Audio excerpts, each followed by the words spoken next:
morning, good afternoon, and good evening, everyone, wherever you're at in the world. Welcome to Last Raps Baseball's live commentary of Major League Baseball. Today, we are going to be bringing you a matchup between two American League East teams. It'll be the New York Yankees and the Baltimore Orioles. These two teams are in a battle of worst versus first in the American League East. The Yankees have won two straight. They are 17-11. They swept a doubleheader from the Toronto Blue Jays yesterday, as they will be putting their test to the line here. As we mentioned, they are in a two-game streak. On the other end of the spectrum, the Orioles were swept in Detroit. They are losers of three straight, and they are 3-7 in their last 10. They are at 10-17 in last place in the American League East. Well, what we'll give tonight, well, we'll have to wait and see as the Orioles come home to the friendly confines of Camden Yards, and they will send Tomoyuki Sagano to the hill, the one-time Japanese ace who has been a stalwart already here for the Orioles in their rotation in 2025. He'll go head-to-head against Will Warren. Well, first of all, we're going to give you the starting lineups and the starting lineups for the visitors' New York Yankees. Leading off and in center field is number 12, Trent Grisham. Batting second and in right field is number 99, Aaron Judge. Hitting third in left field, wearing number 35, is Cody Bellinger. In the cleanup spot and playing first base is number 48, Paul Goldschmidt. Batting fifth and playing second base is number 13, Jazz Chisholm. Batting sixth at shortstop is number 11, Anthony Volpe. Hitting seventh and doing the catching is number 28, Austin Wells. Batting eighth and doing the designated hitting today is number 24, Jason Dominguez. And batting ninth and at third base is number 95, Oswaldo Cabrera. And they will be facing Tomoyuki Sagano, who takes to the hill. He is 2-1 on the season. He's worked 28 innings. He's allowed 27 hits, 11 runs, all of which have been earned. He's walked 5 and struck out 9, pitching to an earned run average of 3.54. Well, that's your starting lineup for the visitors from New York. Now your starting lineup for the home team, the Baltimore Orioles. Leading off and in center field wearing number 31 is Cedric Mullins. Hitting second and playing shortstop is number 2, Gunnar Henderson. Hitting third and doing the catching is number 35, Adley Rutschman. In the cleanup spot and doing the designated hitting is number 32, Ryan O'Hearn. Batting fifth at first base is number 6, Ryan Mountcastle. Hitting in the sixth spot and playing in right field is number 13, Keston Herstad. Batting seventh at third base is number 29, Ramon Arias. Hitting eighth and playing second base is number 7, Jackson Holliday. And batting ninth in left field, wearing number 12, is Ramon Laureano. And they are going to be facing Will Warren, who takes to the hill with a 1-0 record. He's worked 20 and 2/3 innings. He's allowed 16 hits, 11 runs, all of which have been earned. He's walked 10 and struck out 21, pitching to an earned run average of 4.79. Well, those are your starting lineups. First pitch is about 6 minutes away. We'll be back in just a couple of moments. We appreciate you guys for jumping in here with us tonight on the Last Raps Baseball YouTube channel. Whether you're a Yankee fan or an Oriole fan or just a fan of baseball, we're glad to have you with us. We'll be right back after this.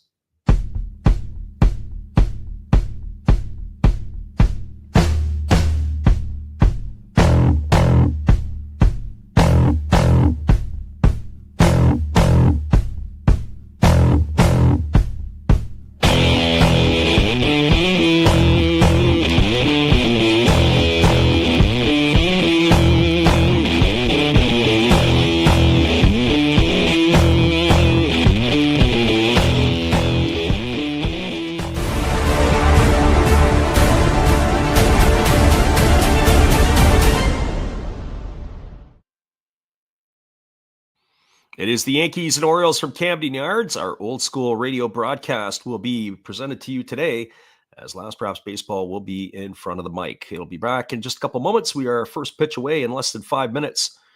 We'll be right back after this.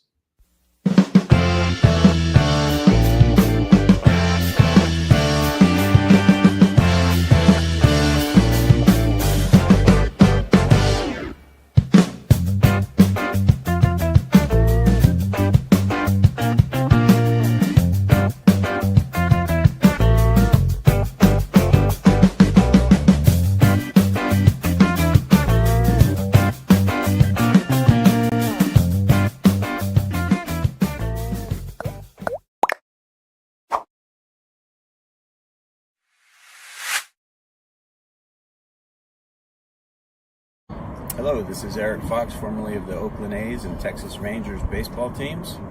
If you want to learn about Japanese baseball, see Coach Fred of Last Raps Baseball. If you want baseball instruction, see Coach Fred. If you want to learn about golf, do not go to Coach Fred. Fred, what kind of club is this? At Last Raps Baseball, we know baseball. That's correct, everybody. We know baseball, and it is going to be the Yankees and the Orioles here in just a couple moments as we are about less than 4 minutes to first pitch. We'll be giving you guys all the live commentary tonight in our old school radio broadcast. It is Tomoyuki Sagano who will be taken to the hill to face the Yankees, and he'll be facing Will Warren. As we said, first pitch is just a couple moments away. We'll be right back after this musical timeout.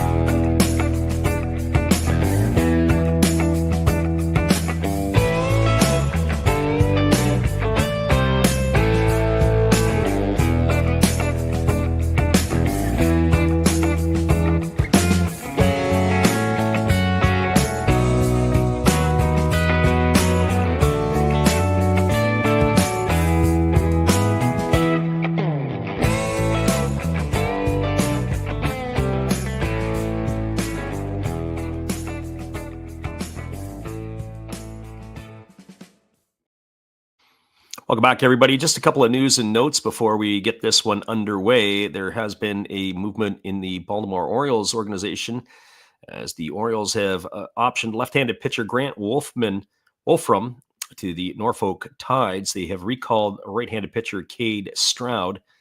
That move was announced shortly before the ball game here today. And the New York Yankees, from their perspective here, they had also a transaction today as they optioned right-handed pitcher Yuri De Los Santos to Scranton Wilkes Bear Rail Riders, as he was the extra man used for the doubleheader, as he was recalled yesterday and then flipped back after the doubleheader yesterday or today after yesterday's doubleheader.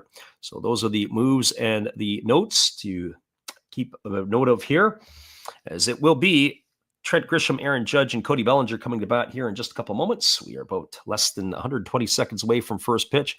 Glad you guys could jump in here with us today on the Last Raps Baseball YouTube channel. First pitch right around the corner. We'll be right back after this.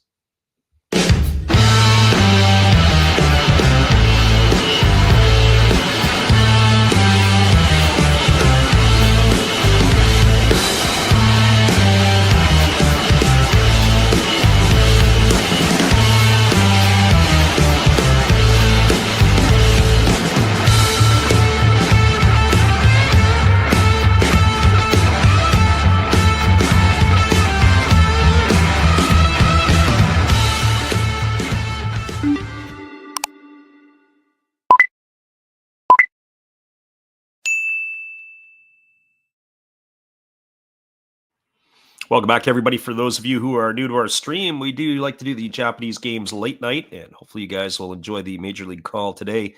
We have been putting some into our stream this year, and so hopefully you guys will get a chance to get the flavor of how we operate on this channel. It'll be Grisham, Judge, and Bellinger to come to bat against Tomoyuki Sagano. Sagano, the one-time ace of the Yomiuri Giants. He did face the Yankees in spring training and got roughed up a little bit, as he had allowed 5 runs in his inning work. But more importantly, it was balls leaving the yard that were the problem for the one-time Yomiuri Giant ace. But he has had a couple of good starts in his last couple of outings. For him, he has gone 7 innings in each of the last 2 outings that he's had. This will be his 6th start of the season. And certainly for Sagano, he couldn't come at a better time with the loss of Grayson Rodriguez and some of the other pitchers that they could have, would have, should have had. I have to say the Baltimore Orioles were in need of starting pitching going into this season, and not re-signing Corbin Burns was definitely a problem for the Orioles, as he was a rental last year. But he is going to be a very important part of the Arizona Diamondback rotation. The last start against the Washington Nationals, well, Sagano went 7 innings. He allowed 5 hits in that time period, walked none and struck out one. The start before against the Cleveland Guardians, he also went 7 innings, allowing 5 hits. In that game, he also allowed 2 earned runs, walking none and striking out 3. So what do we expect tonight? Expect that he's going to be around the zone. I expect that he is going to be able to throw strikes, and he's going to do his best to keep the hitters off balance for the New York Yankees. That's what typical Sagano. He doesn't strike out the hitters like he used to. Season high this year is only 4 against the Kansas City Royals, but he could dial it up in his heyday in Japan. He does have a splitter, and if it is working and working well, that will keep the Yankees hitters off balance for sure. So coming up to bat will be Trent Grisham. Grisham will lead it off here to face Sagano, has completed his tune-up tosses, hitting .298 on the season with 7 homers and 14 runs driven in. Grisham has been a shot in the arm here for the Yankees, as his offense is maybe not as expected as others.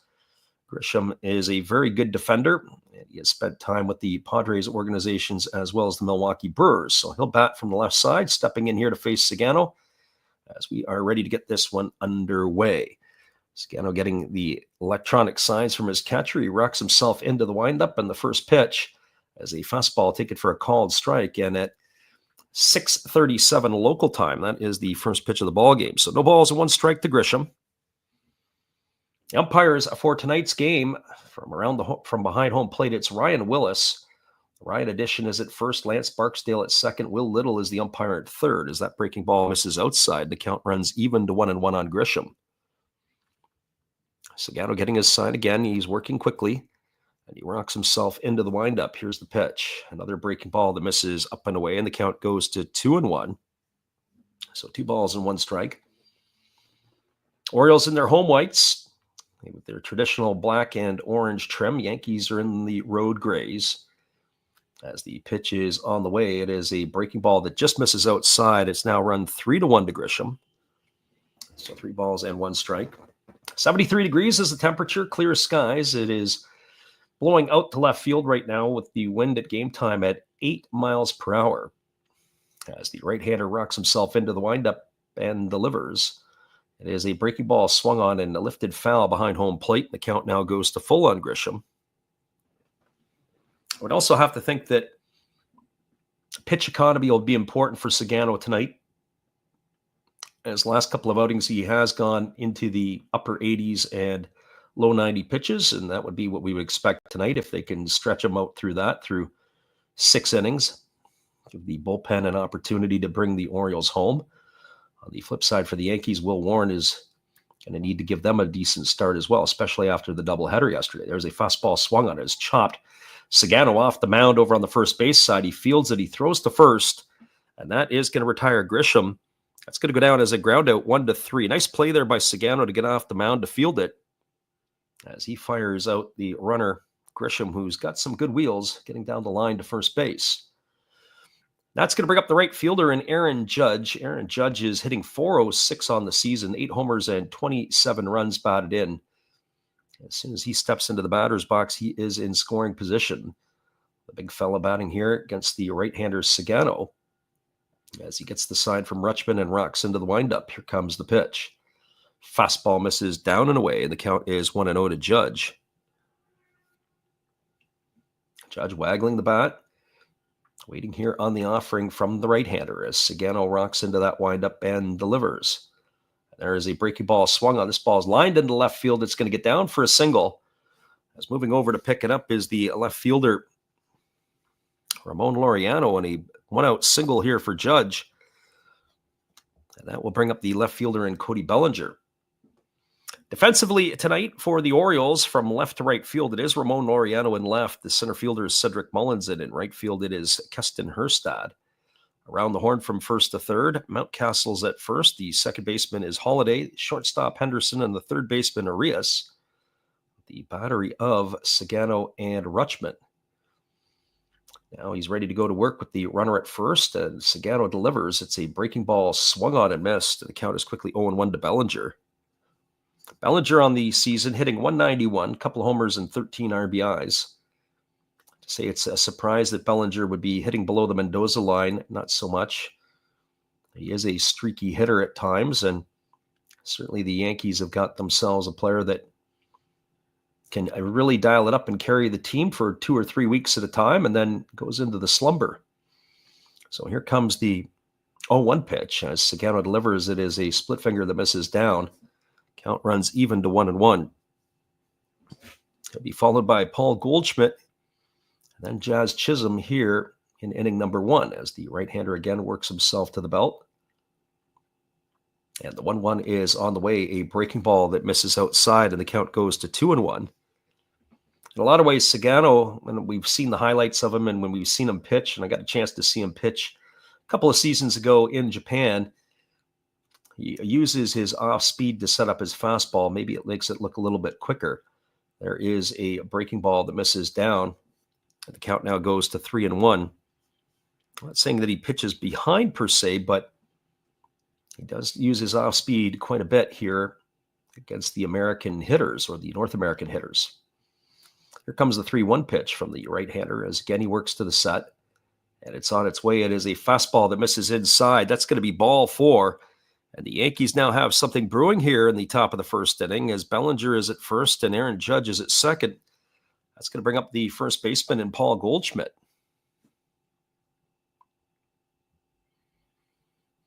Our friend SGG TV is in the house. He says, good evening, and how's everybody doing? We're doing good. Glad you guys could make it in with us. I'm sure we'll have a crowd that will join us here tonight. We're going to be on late night for the Japanese games as well, as they do have day games in Japan. So it'll be 10 o'clock Pacific, 1 a.m. Eastern, if you guys are still up. Goldschmidt batting .365 on the year with a homer and 10 RBIs. And the first pitch is a fastball swung on, and it's lifted foul down the right field line. And the count is quickly 0-1 to Goldschmidt. So no balls and 1 strike. Goldschmidt in his first season with the Yankees after having some productive seasons with the St. Louis Cardinals. Was a National League MVP for the Cards. Just still doesn't look right seeing Goldschmidt in any other uniform but an Arizona Diamondbacks. There's a breaking ball swung on and fouled away, and the count now goes to 0-2. I really think that some organizations just don't know how to do it right. Goldschmidt, to me, would have been somebody that would have been a Diamondback for life, a cornerstone or a pillar of the franchise that you could build around no matter what, either on a rebuild or on a team that is looking to go to the playoffs. His work ethic, the way that he goes about his business, second to none. There's a fastball that's check swing fouled away over on the first base side, and the count remains at 0-2 to Goldschmidt. But the Diamondbacks and the Cardinals' loss is certainly the Yankees' gain, even though he is a veteran player on the wrong side of 35 years old. As he waits here on the offering from the right-hander Sagano, who checks the runner Judge at second. And here comes the 0-2 offering. Breaking ball misses down and away, and the count goes to 1-2 on Goldschmidt. Just Goldschmidt's approach at the plate. A few years ago, they were talking about it. SGG TV says he was searching for NPB games the other day and found our channel. Our next one tonight is going to be the Hanshin Tigers and the Chinichi Dragons, so hopefully you can join us for that.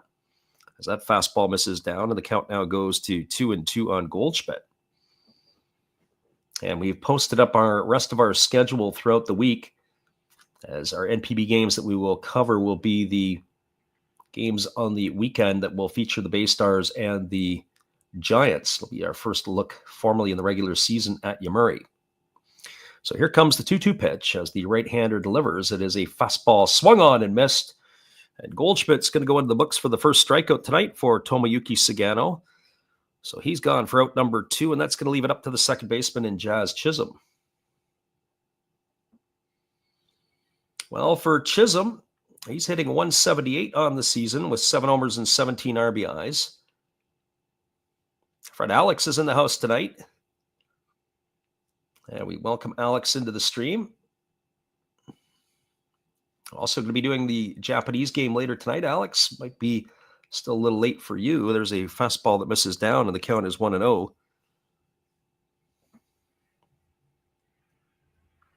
So 1 ball and no strikes. SGG TV says exactly what everybody else would be thinking. It is hard to find the games, and it is hard to find the highlights. Here's the pitch. It is a breaking ball. Take it for a called strike. The count goes even at 1-1. Sometimes to get Instagram highlights, the Pacific League does a pretty good job of posting their highlights on IG. So if you are surfing around and looking for stuff like that, that might be able to help you out. Sagano works himself to the set. Here comes the 1-1 offering to Chisholm, and it comes inside, and he drills him with a 91-mile-an-hour fastball. Couldn't get out of the way, could Chisholm, and he wears it right off the backside. So he is going to be aboard. That's going to load the bases as Aaron Judge will advance to third. Bellinger is over to second, and it's going to bring the shortstop Anthony Volpe to the plate. I was just about to say that Sagano really hasn't been sharp yet tonight. He has thrown 22 pitches and only 10 for strikes. And if he can't figure this out pretty quickly, he will get punished by the Yankee hitters, especially if you're falling behind in the counts. So Anthony Volpe striding the plate, batting .228 in the early going. He's got 5 homers and 17 runs batted in. They are playing him a little bit to the pull side in the infield. Outfield is shading a little bit to the opposite field. The first pitch breaking ball is taken for a called strike. The count is 0-1 to Volpe. And our friend Titus is in the house. Welcome from the land of the rising sun. We're glad you could make it for some early action, our first of 2 tonight. Yankees and Orioles. There is a breaking ball that is swung on and missed. And the count now goes to 0-2. So no balls and 2 strikes to Volpe. I wouldn't bat an eye here if Sagano attacks him with one of his splitters. I'll have to wait and see what happens here. Here comes the 0-2 pitch. Let's see if we're right. Pitch on the way. No, it's a fastball. 4-seamer outside. Count runs to 1-2. So 1 ball and 2 strikes to Anthony Volpe. Again, the right-hander Sagano works himself to the belt. Checks the runners, and now he kicks and fires. Breaking ball swung on, rolled over to short, fielded by Henderson. He flips it to second. That is going to retire Chisholm. It's going to go in the books as a 6-4 putout for the 3rd out of the inning. And that is going to do it here for the Yankees in inning number 1. Well, they threaten, but they don't score. There was no runs, 1 hit, no errors, and 3 left the board here in the first. We move to the bottom half of inning number 1. It is the Yankees nothing and the Orioles coming to bat. Stick around, everybody. We'll be back in just a few. Appreciate you guys for jumping in here with us today on the Last Raps Baseball YouTube channel. It is Yankees and Orioles when we return.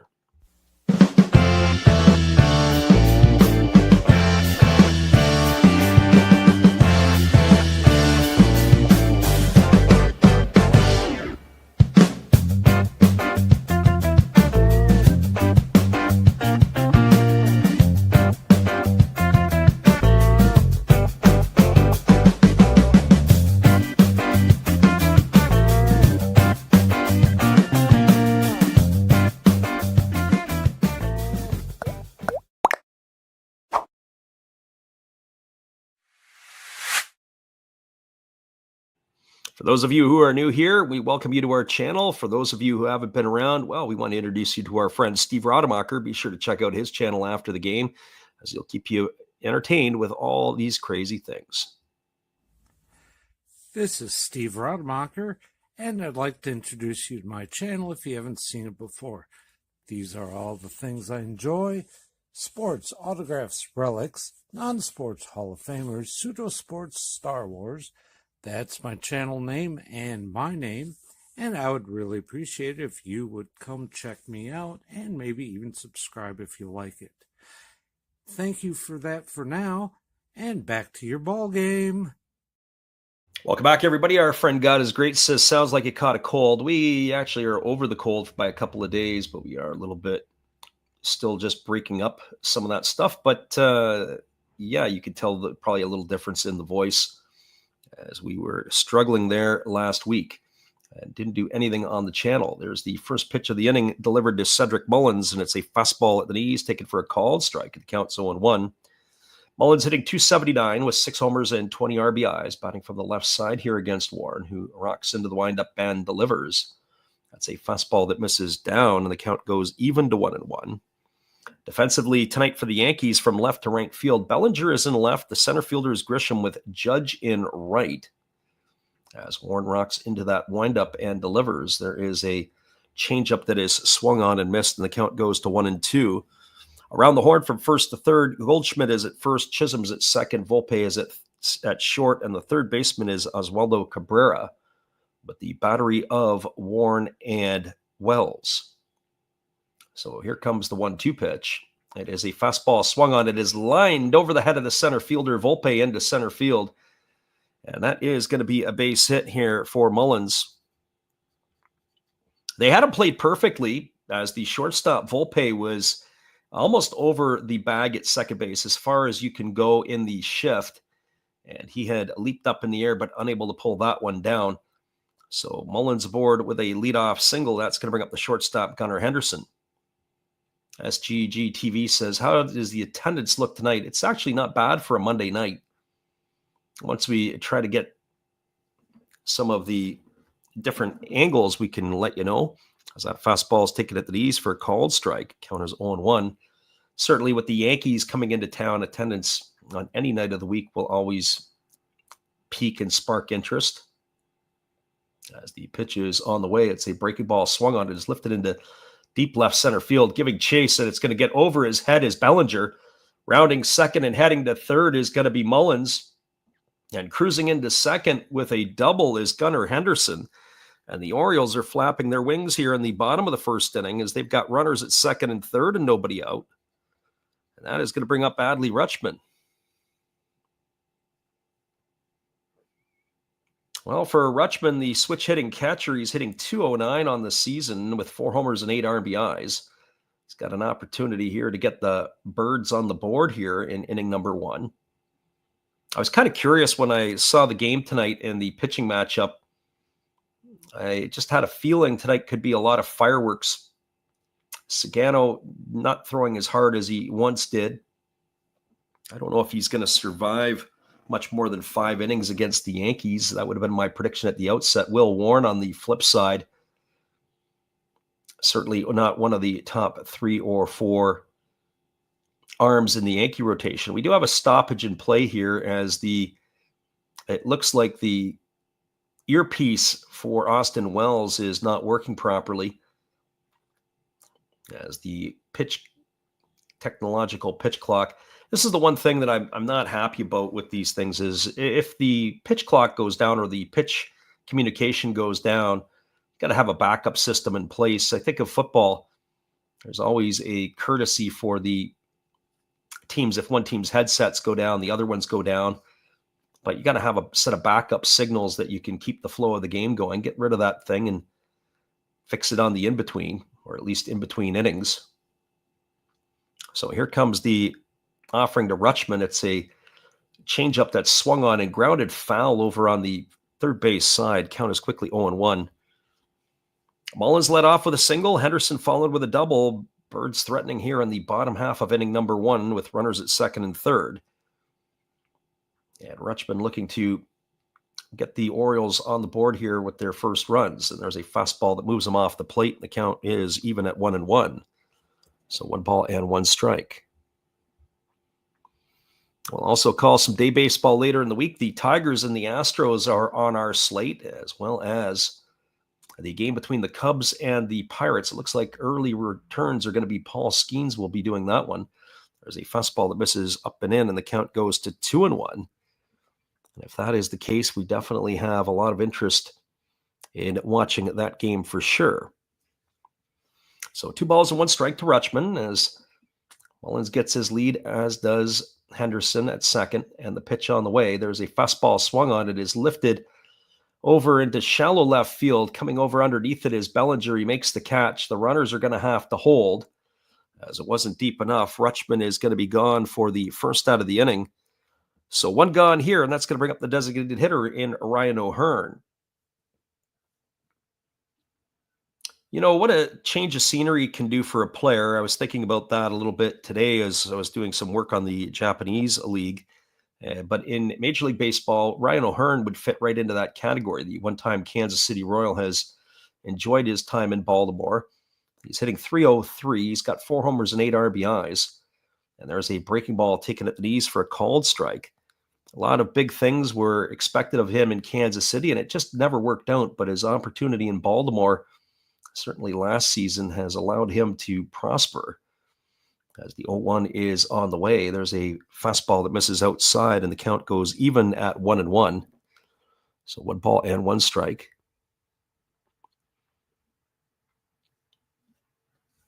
Right-hander Warren again looking at the signs from his catcher Wells as he's ready to go back to work. And now he kicks and fires. There's a fastball that just misses inside. It's now 2-1 to O'Hearn.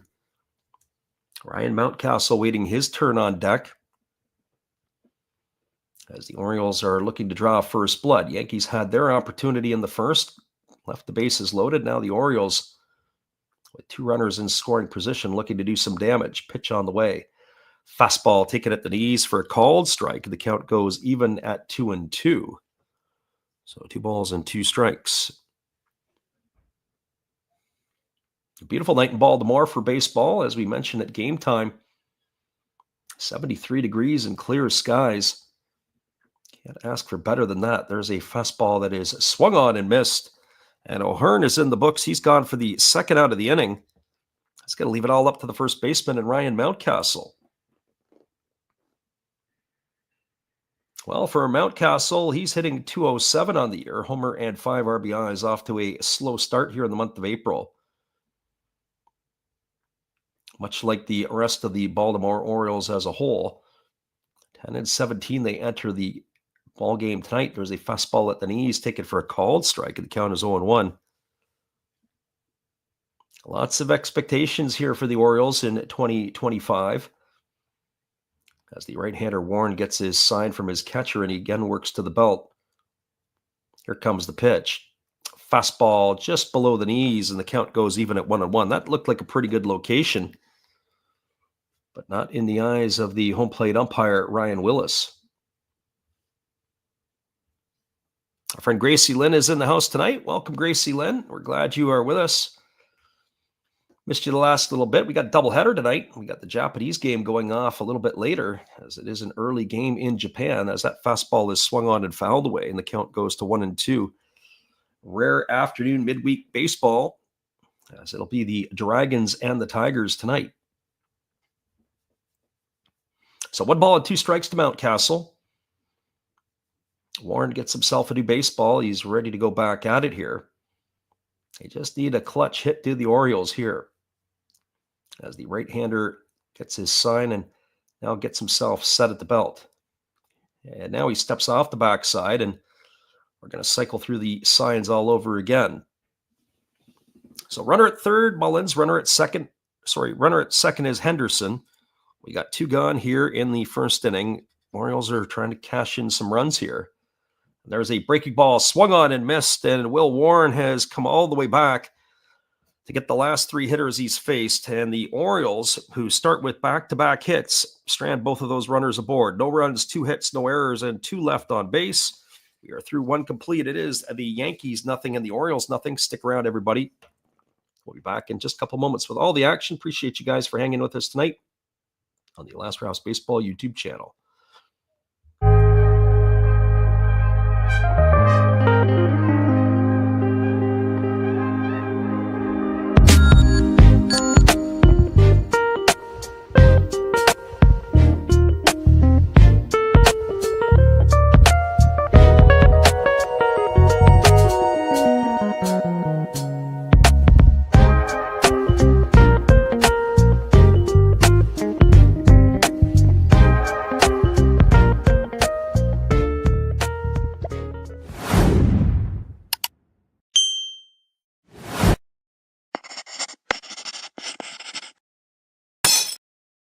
We got a 0-0 score line as we move to the top of the second. It is Orioles and Yankees when we return after this.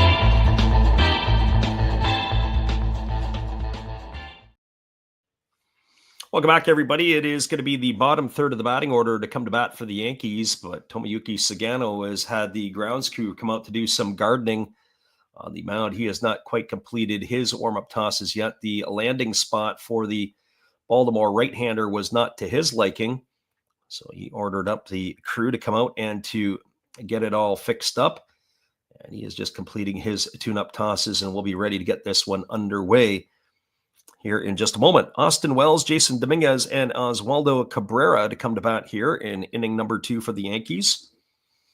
26 pitches in the first inning for Sagano, and he was living by the 50% rule. Only 13 of them were for strikes.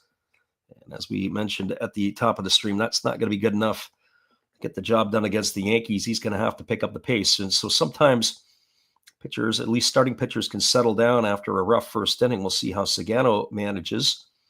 And the first pitch breaking ball is taken at the knees for a called strike. The count is 0-1. Wells batting .213 on the year, 4 homers and 15 runs driven in. As Sagano delivers again, there's a changeup swung on it, is grounded over to the right side, fielded by Holiday. He throws to first, and that is going to retire Wells on a ground out 4-3.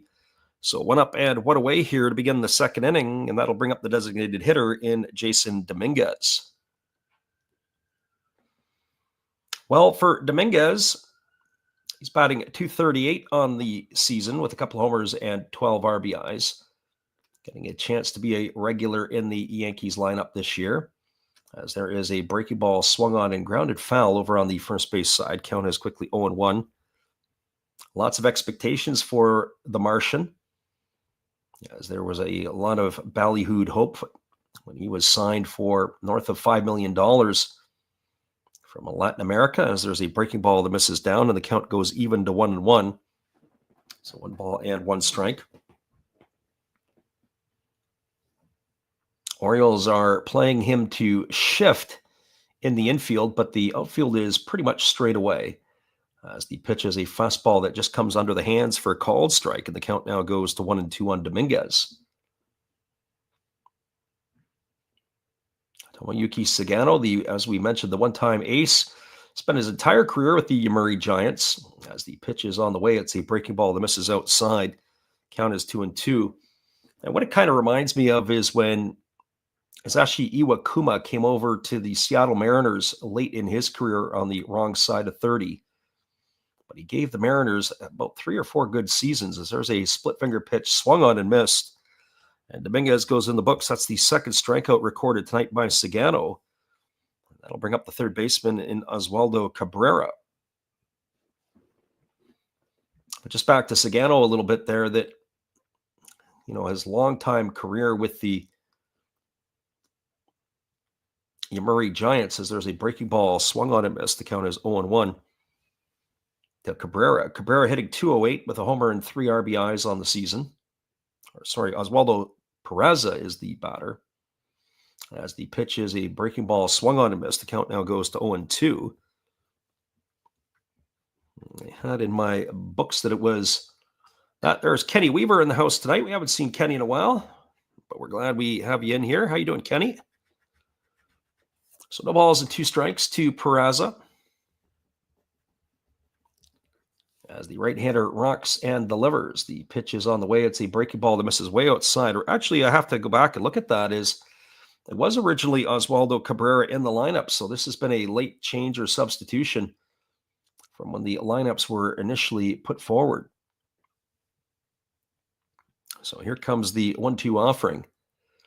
There's a fastball taken for a called third strike. Oh, Peraza, he stood there like the house by the side of the road, and he watched it go by for out number 3, and the Yankees go in order here in their half of the second inning. No runs, no hits, no errors, and nobody left the board.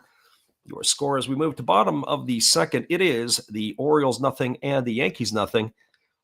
Kenny says he's good, just got out of the hospital. Well, we're happy that you're here, right out of the hospital bed and right to YouTube to listen to Last Raps Baseball. We'll be back in just a couple of moments. We appreciate you guys for being here, and Kenny as well.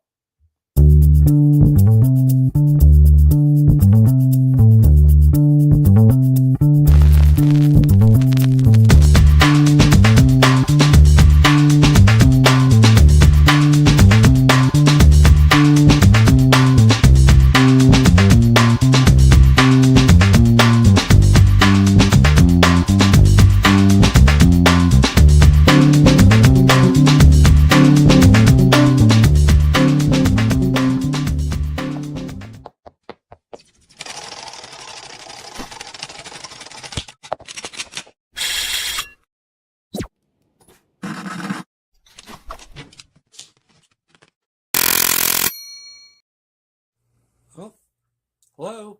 Oh, hey. Yep. I'm just sitting here listening to Freddie call another game here on YouTube. Oh, yeah, going really good. He's calling a great game. Really exciting. Lots of stuff going on. You're lucky it's commercial break right now. I got a second. Oh, yeah, of course I'm having a cold one. Oh, yeah, got plenty of videos coming up this week. You should stop in, check them out, leave a like, tell other people. But Freddie's coming back. I got to go catch the game. I will check in with you later. You have a good night, buddy. Bye.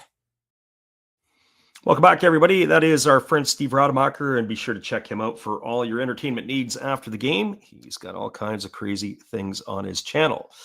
It is going to be Keston Herstad, Ramon Arias, and Jackson Holliday to come to bat here in inning number 2 for the Orioles. And the first pitch fastball is swung on, taken on one hop, diving to his right by Jazz Chisholm. He gets up, he throws to first. And with one pitch, we have one away here in inning number 2.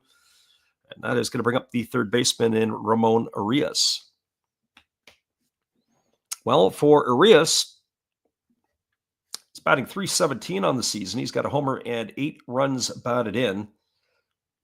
As he strives to the plate, his brother, or he is the brothers of Luis Arias, who is with the Milwaukee Brewers. And the first pitch is a breaking ball taken for a called strike. The count is 0-1. Arias digs himself in. Waiting here on the offering from the right-hander, who delivers a fastball that just misses outside, and the count goes even to 1-1. So 1 ball and 1 strike. Beautiful night for baseball, as we said, in Baltimore tonight for this affair between the Orioles and the Yankees. There's a fastball swung on it. It's grounded over to short. Volpe fields it, moving to his left. Fires to first, and Arias is in the books. It's a ground out, 6-3. He's gone for out number 2, and that's 5 set down in a row here by Will Warren. And that is going to bring up Jackson Holliday to the plate.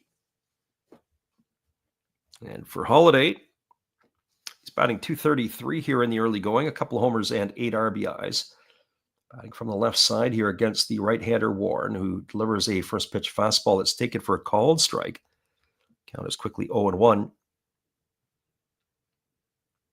Holliday seemingly settling in now as the everyday second baseman for the Orioles. I think something would have to go seriously off the rails, as there is a fastball swung on and tap foul over on the first base side. The count now is 0-2 on Holliday. So no balls and 2 strikes.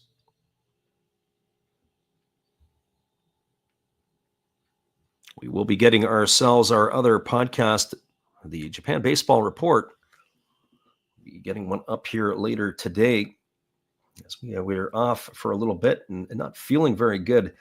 As our friend Titus pointed out, sound a little bit deeper tonight, as that fastball misses upstairs, and the count is 1-2 to Holliday. But I think we're in good enough shape. We should be able to get 2 games under our belt tonight. As the right-hander Warren delivers, there's a breaking ball swung on it. Is grounded through the 4-hole into right field. And Jackson Holliday is aboard with a 2-out single. That is going to bring up the left fielder, Ramon Laureano. Well, for Laureano, he's hitting a .184 this year, 3 homers and 5 RBIs. When I think of Laureano, I think of mainly him with the Oakland Athletic Organization. But he has bounced around a little bit over the last few years, as the first pitch is a fastball taken for a called strike. He ended up in the Cleveland Guardian organization, and then he was with Atlanta last year, and now he's made his tour over to Baltimore. Laureano, a pretty decent defensive outfielder. There's a breaking ball missing down, and the count's 1-1. Some of the plays that he was able to make for Oakland in his career playing in that large park were very impressive. But for Ramon Laureano, he did have a positive PED test, and then just seemed like his Oakland days went sideways after that. After receiving his suspension, as the 1-1 is on the way, there's a fastball swung on, and it's fouled into the seats just past the first base dugout. The count is 1-2 on Laureano.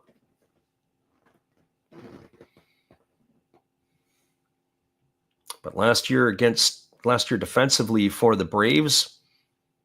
He made some fantastic plays. He also hit pretty good for the Braves last year, as he hit just shy of 300 with just over 200 at bats, as there's a breaking ball that misses down and the count runs even to 2-2. No Tyler O'Neill in the lineup for the Orioles. And I have to say, you have to start to wonder when some of the chips are going to fall, when they're going to start trading some bats for arms. They've got a lot of prospects in their organization to the Orioles. And the other thing is, too, is the finalization of that sale. As there's a fastball swung on, lifted into deep center field, and it's going to get over the head of Grisham, and it's going to get off the wall. Rounding third and heading home is Holiday, as Laureano, that ball just kept carrying and carrying and carrying. It ended up right over the head of Grisham, and it is now a 1-0 lead here for Baltimore. On the double by Laureano, it looked like it was going to be pretty much a relatively routine play. Grisham started back. It looked like he was doing it, and then I had to put on the accelerator, and the ball ended up getting over his head. And Jackson Holiday comes all the way around from first base to give the Orioles an early 1-0 lead. And as a matter of fact, the jump on that ball by Grisham, it looked like he was a bit of a zoo route as the ball started to come back toward him. As the first pitch changeup swung on and missed by Cedric Mullins, and the count is quickly 0-1. So 1-0, the Orioles have the early lead here in the bottom of the second inning. And the normally pretty good defensive play by Trent Grisham, not so much on that play. There's a fastball that misses up and away, and the count is 1-1 on Mullins. Mullins is 1 for 1 tonight. He had his single in his only trip to the plate. Gracie Lynn said he wasn't terrible during his time in Atlanta. He filled needs, that's for sure. And there is a fastball swung on. It is popped up on the right side. It's playable. Moving over underneath it is Goldschmidt, and he's going to make the catch, but the Orioles will draw first blood here in this one, as Jackson Holiday comes around to score on the Ramon Laureano double. 1 run in the inning on 2 hits, no errors, and 1 runner left aboard. Everything came after 2 outs.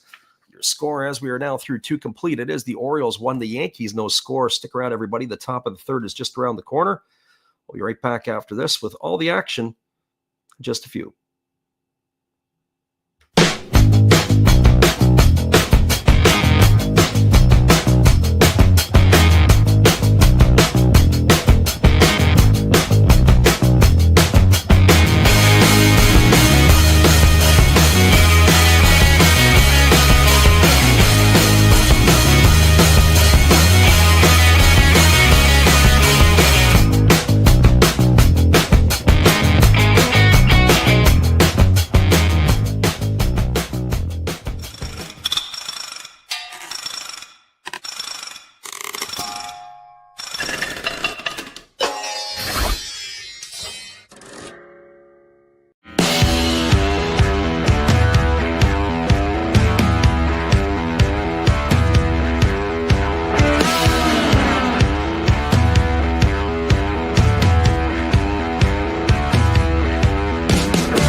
Welcome back, everybody. We're moving to the top of the third inning. It'll be Trent Grisham, Aaron Judge, and Cody Bellinger, the top of the order.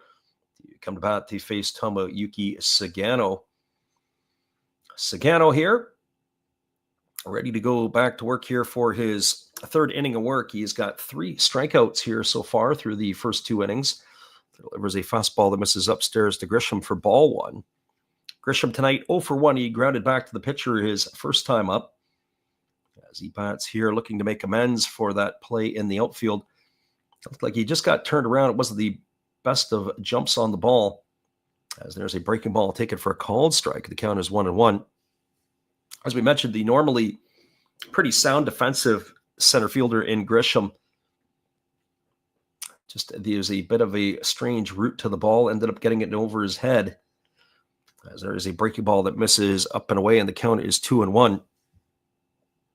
All the damage with 2 outs there in the bottom of the second inning for the Orioles. Single by Holiday, double by Laureano has them out in front 1-0 as Sagano rocks into the delivery. There's a fastball swung on it, is lifted foul into the seats on the third base side of home plate. The count is 2-2 to Grisham.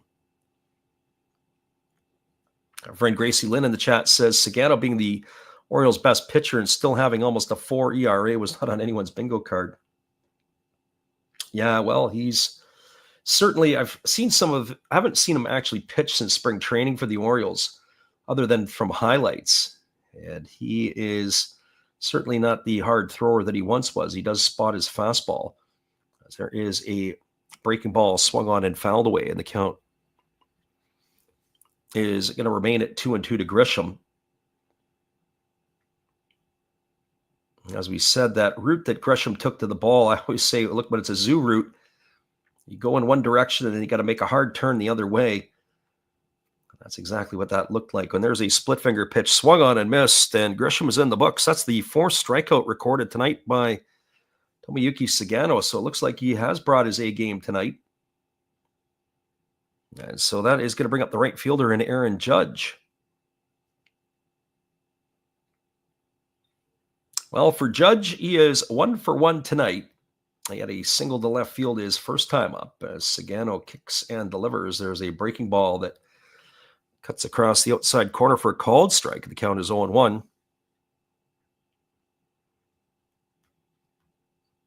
As the right-hander Sagano ready to go, he kicks and delivers.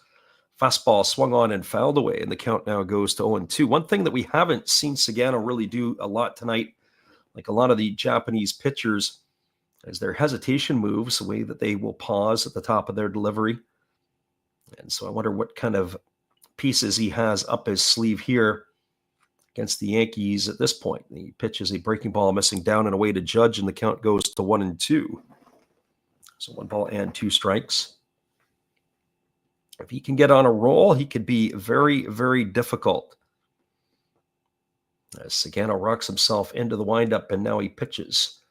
It is a breaking ball that bounces up to the plate. The count goes to 2-2 on Judge. So 2 balls and 2 strikes to the captain of the Yankees. I have to say, it is fun to watch Aaron Judge. I'm not a Yankee fan. I'm not an Oriole fan either, per se, but just the size and the prowess of Aaron Judge is very impressive. Fastball swung on, and it's going to be grounded past the glove of the shortstop, Henderson. It was a one-hopper that bounced up almost about shoulder height. Henderson was more into the 6 hole. He wasn't able to get a glove on it, and that's going to be the second hit of the night for Aaron Judge, as he's got himself a 1-out single, and that is going to bring up the left fielder in Cody Bellinger. Just a little bit there to the outstretched arm of Henderson. If he was playing a little bit more up the middle, he definitely would have had Judge for sure on that one, but it's not to be here. So Bellinger comes to the plate. He did not have an official at bat tonight. He walked his first time up. As Sagano works himself to the belt and now delivers, there's a fastball taken for a called strike. The count is 0-1 to Bellinger. Bellinger batting from the left side here against Sagano, who picks up his side from his catcher Rutschman. Works himself to the belt and now delivers. Breaking ball bounces up to the plate, and the count runs even to 1-1. So 1 ball and 1 strike. Lots of Major League Baseball action this week on the channel. As we said, we're going to do on Wednesday. It'll be the Tigers and the Astros in a getaway game. We're excited to call Jackson Jobe. And then Thursday, it'll be the Cubs and the Pirates, as there's a fastball that just misses inside, and the count is 2-1. You can tell Sagano didn't like the call because he held his spot. Didn't have to say anything, but home plate umpire Ryan Willis there didn't agree with the pitcher of the Orioles. So here comes the 2-1. There's a changeup that misses outside, and the count now goes to 3-1 on Bellinger. The game on Thursday between the Cubs and the Pirates, we are expecting Paul Skeens to get the ball for the Pirates. In that one, I don't think we're going to see Shota Imanaga. I'm not sure who the Cubs are going to go with. Neither have been announced, but we are expecting Skeens on the hill. There's a breaking ball that catches the outside corner, and the count now goes full to Bellinger. So 3 balls and 2 strikes. Sagano has picked up the strike rate since the first inning. He has now 29 strikes and 52 pitches as he throws over to first base, and getting back in time is the runner Judge.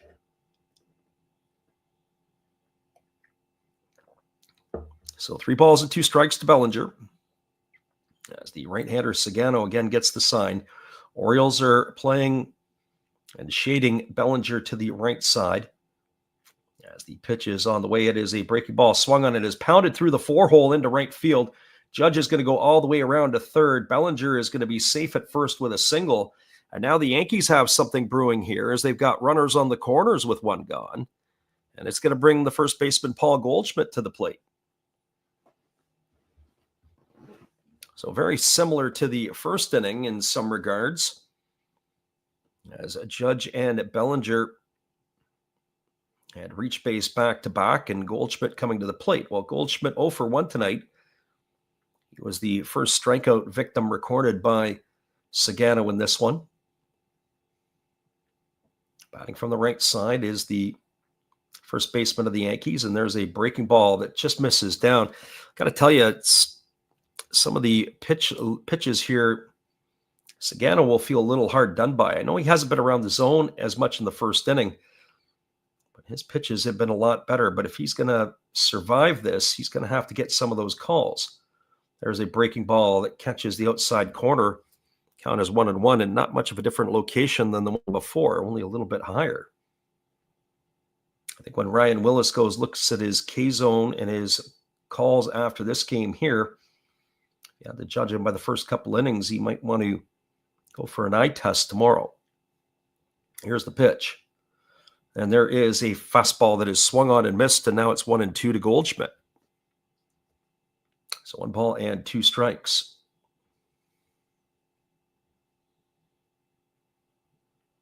Sagano still has the double play intact here. Keep an eye on Bellinger.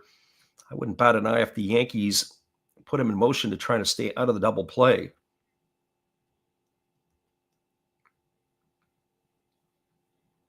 So the right-hander again working himself to the set position. And here comes the pitch on its way. Breaking ball misses down and away, and that is going to run the count to 2-2 on Goldschmidt. Yankees threatening here in the top of the third inning. They got runners at the corners. There's only 1 gone here. As Paul Goldschmidt waiting on the offering here from the right-hander Sagano. And now he kicks and delivers. It is a changeup that is swung on and missed. Oh boy. Goldschmidt down on strikes for the second time tonight. That's the 5th in the books recorded by Sagano. That's going to leave it all up to the second baseman, Jazz Chisholm.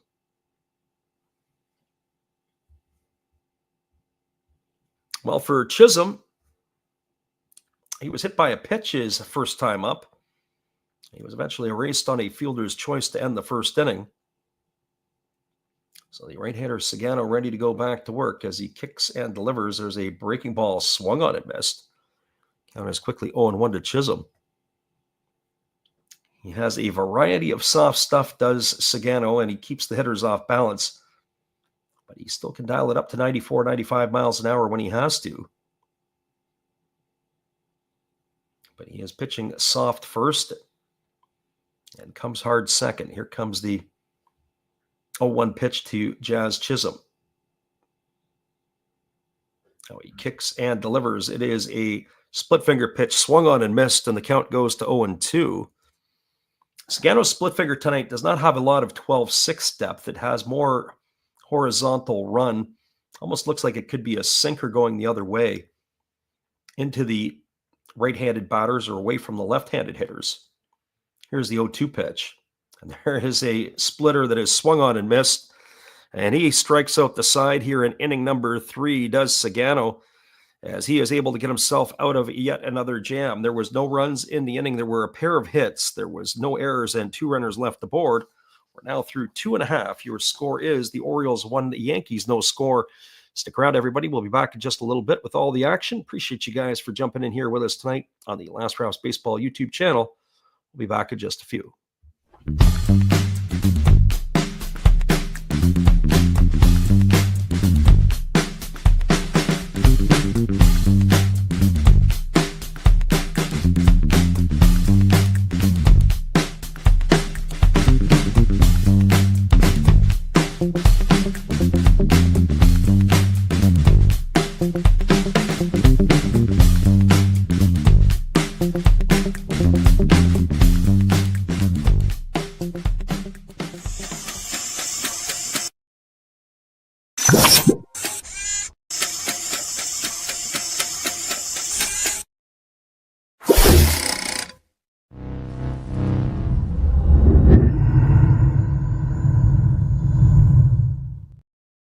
We got ourselves a 1-0 ball game as we move to the bottom of the third. We'll be back in just a couple moments with all the action.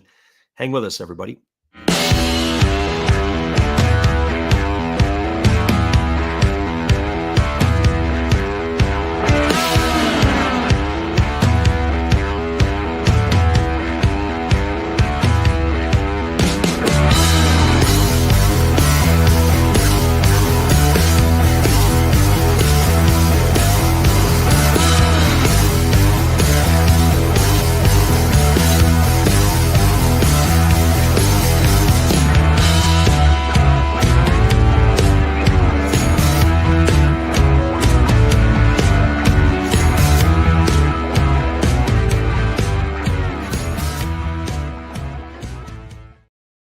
Welcome back, everybody. It is going to be Gunnar Henderson, Adley Rutschman, and Ryan O'Hearn to come to bat here. The first pitch to Henderson was taken for a called strike.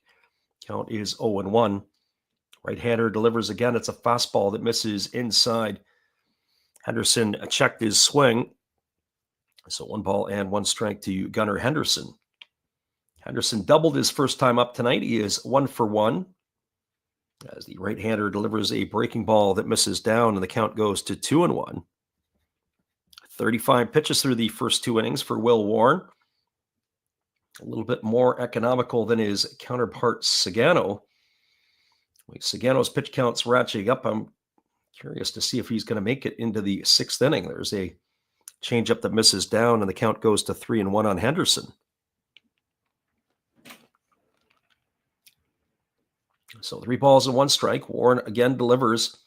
Fastball swung on and chopped foul over on the third base side of home plate. The count now goes full. So 3 balls and 2 strikes it is.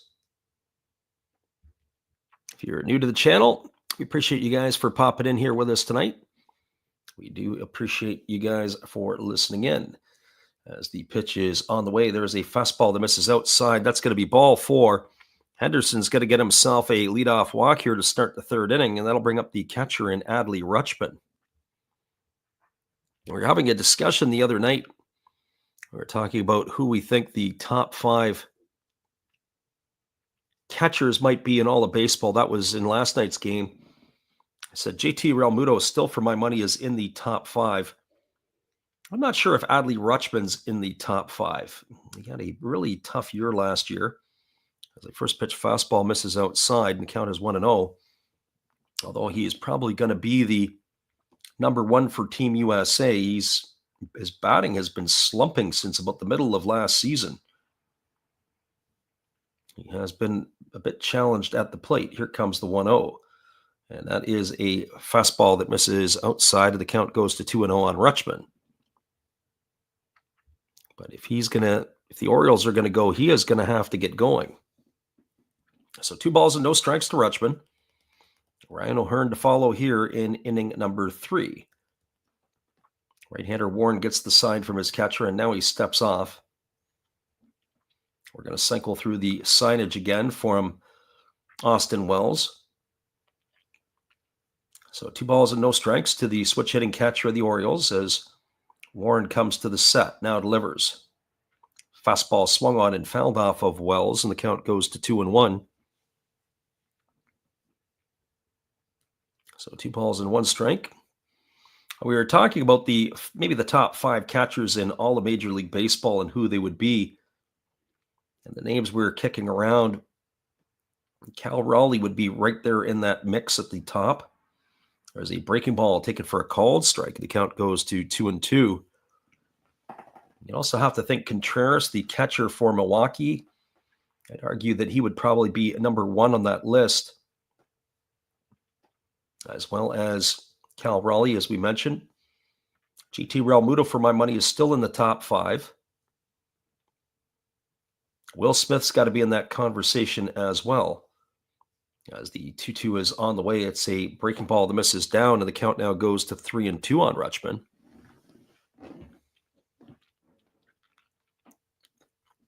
Runner at first is Henderson. Nobody out here in the third inning. Orioles enjoying a 1-0 lead here against the Yankees.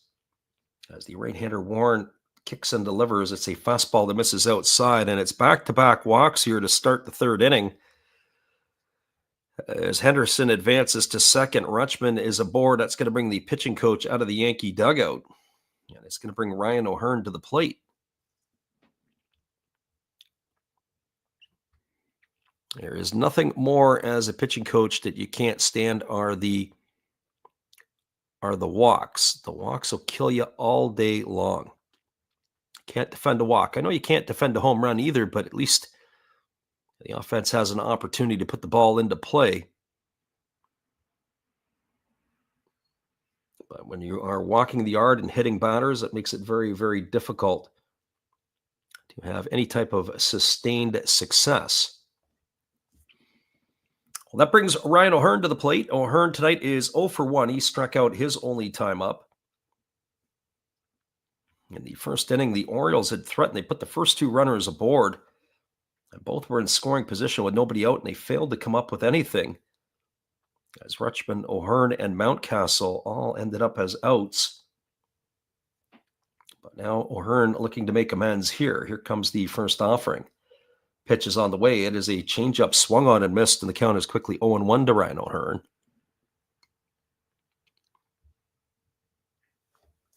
So no balls and 1 strike. Warren gets his sign again from his catcher Wells. He works himself to the set, now delivers. Fastball misses down, and the count runs even at 1-1. Both of these pitchers tonight have not missed by much at times. But certainly if you are not around the zone, as Warren had not started the inning around the zone, it's going to be a challenge to get those calls. Here's the pitch. Fastball swung on and lifted foul into the seats over on the third base side. The count goes to 1-2. So 1 ball and 2 strikes. Again, the right-hander leans in, gets the sign from his catcher, and he works himself to the belt, and it's a breaking ball that misses down, and the count goes to 2-2. So 2 balls and 2 strikes.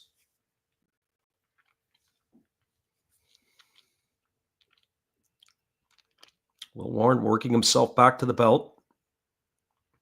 And now he kicks and delivers. It is a changeup swung on and fouled away, and the count remains at 2-2. I would have to say, before the season started for the Yankees, if you would have said that Will Warren was going to be in the starting rotation, you probably didn't have him on your card. One would have to think there would have been other options. Certainly with Garrett Cole out for the year, knocked him out of the rotation. The pitch on the way, it is a breaking ball swung on. This ball is belted into deep right field. This ball, if it stays fair, it's going to be trouble. And this ball is going to be gone as it goes into the picnic area up in right field, just in front of the wall there in Camden Yards. And Ryan O'Hearn with a 3-run homer has got the Orioles out in front 4-0. A 3-run shot here. It's a walk, and a knock, and that has put them out in front 4-0.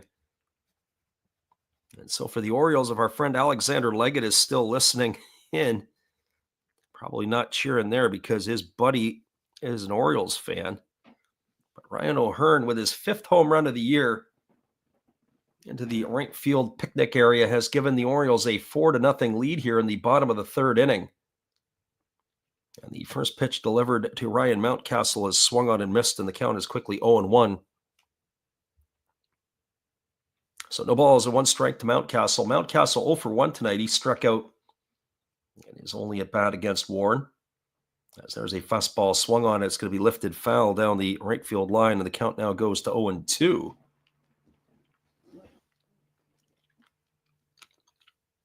So no balls and 2 strikes. A friend earlier on was asking what we thought the attendance might be tonight. We did the pick last night in the Japanese game, or a couple of nights, last night in the Phillies-Cubs game, and we were about 510 away. As the pitch is a fastball swung through and missed, and Mountcastle's gone on strikes for the second time tonight. He's gone for out number 1 here in the third, and that is going to bring up Keston Herstad. So we'll make our prediction here, and we'll see if we can come to fruition a little bit later on, if we are right or if we are not.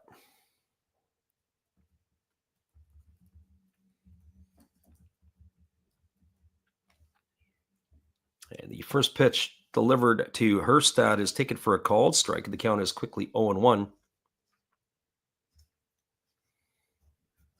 So Keston Herstad here waits again. There's a changeup that misses down and away. Count goes to 1-1. So Oriole Park at Camden Yards. They do say the official population size or capacity. As the pitch is on the way, it's a changeup swung on and missed. The count goes to 1-2. Currently, if you include standing room, well, it would be 48,187. That's what they say. As the pitch is a fastball that misses way outside, the count goes to 2-2 on Herstad. But if I had to make my assessment tonight, I'm going to go 25,367. That's my pick for tonight. We'll see how that shapes up a little later on. Here comes the pitch. Fastball taken for a called third strike. Herstad stood there like this house by the side of the road. A lot of backdoor run there from Warren, as he's going to put him in the books for the second out of the inning. That's going to leave it all up to Ramon Arias. So by our count, that's 4 strikeouts now recorded by Warren here tonight. The last one was a beaut.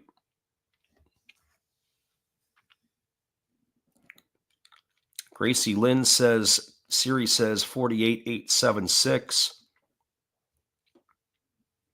I think the all-time attendance was around 49,000 with the standing room, as there's a first pitch fastball taken for a called strike. The count is 0-1. There's a fastball swung through and missed, and the count now goes to 0-2 on Arias. So didn't realize Oriole Park at Camden Yards was that big. Yeah, that's why I went with the 25,000. There is quite a bit of capacity in the lower levels. It's the upper deck we hadn't had a good view of, and the upper deck we could see that is a bit sparse down the right and left field lines. So 1 ball and 2 strikes. It is to Arias, as the right-hander Warren ready to go again here as he works himself to the set. Pitch on the way. Fastball swung on, lifted foul down the right field line, and the count remains at 1-2. Our friend Gracie Lynn, who's with us here, expect to see you for round 2 tonight. We got the early NPB game, or at least for some of it. 10 o'clock Pacific, 1 a.m. Eastern, rare weekday game. Fastball swung on and fouled away. Count remains at 1-2 to Arias.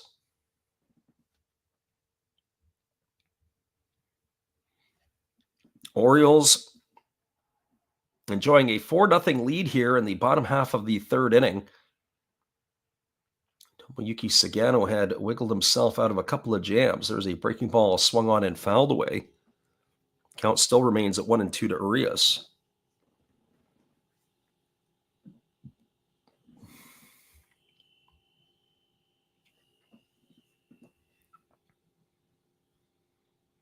As the right-hander ready to go again, and now he kicks and delivers. It's a fastball swung on and lifted foul. Count is 1-2. Our friend Gracie Lynn says should be around the switched her allegiance after beating a couple of those MLB teams. Well, certainly one of the things is that when you look at it, they did beat the couple of big league teams. It's going to be Hiroki Saito Saiki is on the mound tonight. And there is a changeup swung on and missed. and Arias has gone on strikes. Well, Warren comes back and strikes out the side after giving up the 3-run shot to Ryan O'Hearn. That was kind of a tale of 2 innings. 3 runs in the inning on the benefit of only 1 hit. There was no errors and there was nobody left the board. Your score is we're now through 3 complete. A third of the game is in the books. It is the Baltimore Orioles 4 and the New York Yankees no score. Stick around, everybody. We'll be back in just a little bit with all the action. Appreciate you guys for jumping in on the Last Raps Baseball YouTube channel. Well, you've got to have an ace in the hole, a little secret that nobody knows. Life is a gamble, a game we all play, but you've got to save something for a rainy day. You've got to learn to play your cards right if you expect to win in life. Don't put it all on the line for just one roll. You've got to have an ace in the hole. Yeah.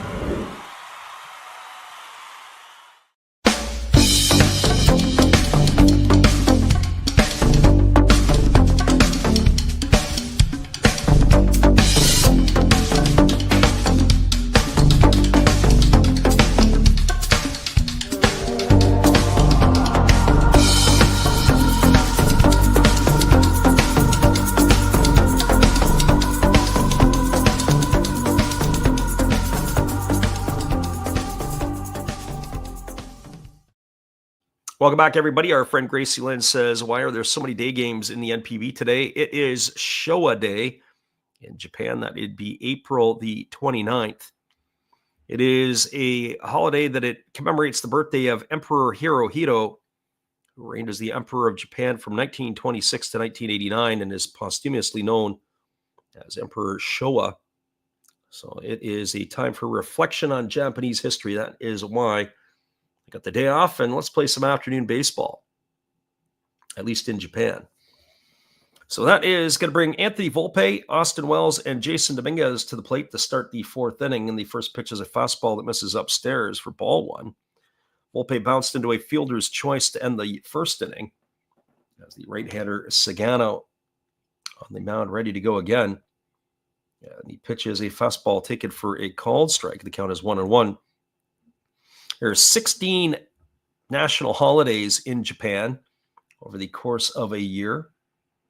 So they have some different ones, obviously Mountain Day and the different holidays. There's a Golden Week as well. There's a breaking ball that misses outside and the count goes to 2-1. So as hard as the people do work, sometimes 6 days a week and sometimes 10 to 12 hours a day, they do have some time off through these holidays. There's a breaking ball swung on it, is lifted into straightaway center field.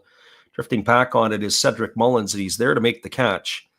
And that is going to retire Volpe for the first out of the inning. So 1 up and 1 away. I'll bring up the catcher in Austin Wells.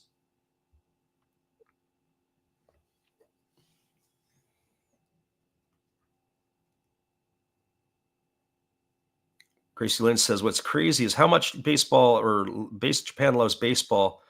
The NPB has fewer teams than the MLB in 1916. Yes, indeed. There's a breaking ball that misses outside. The count is 1-0. You got to also remember that the high school baseball is very popular in Japan, as is the college baseball. As the 1-0 pitch is on its way to Wells here. There's a breaking ball swung on, its hammered foul down the right field line, and the count goes to 1-1.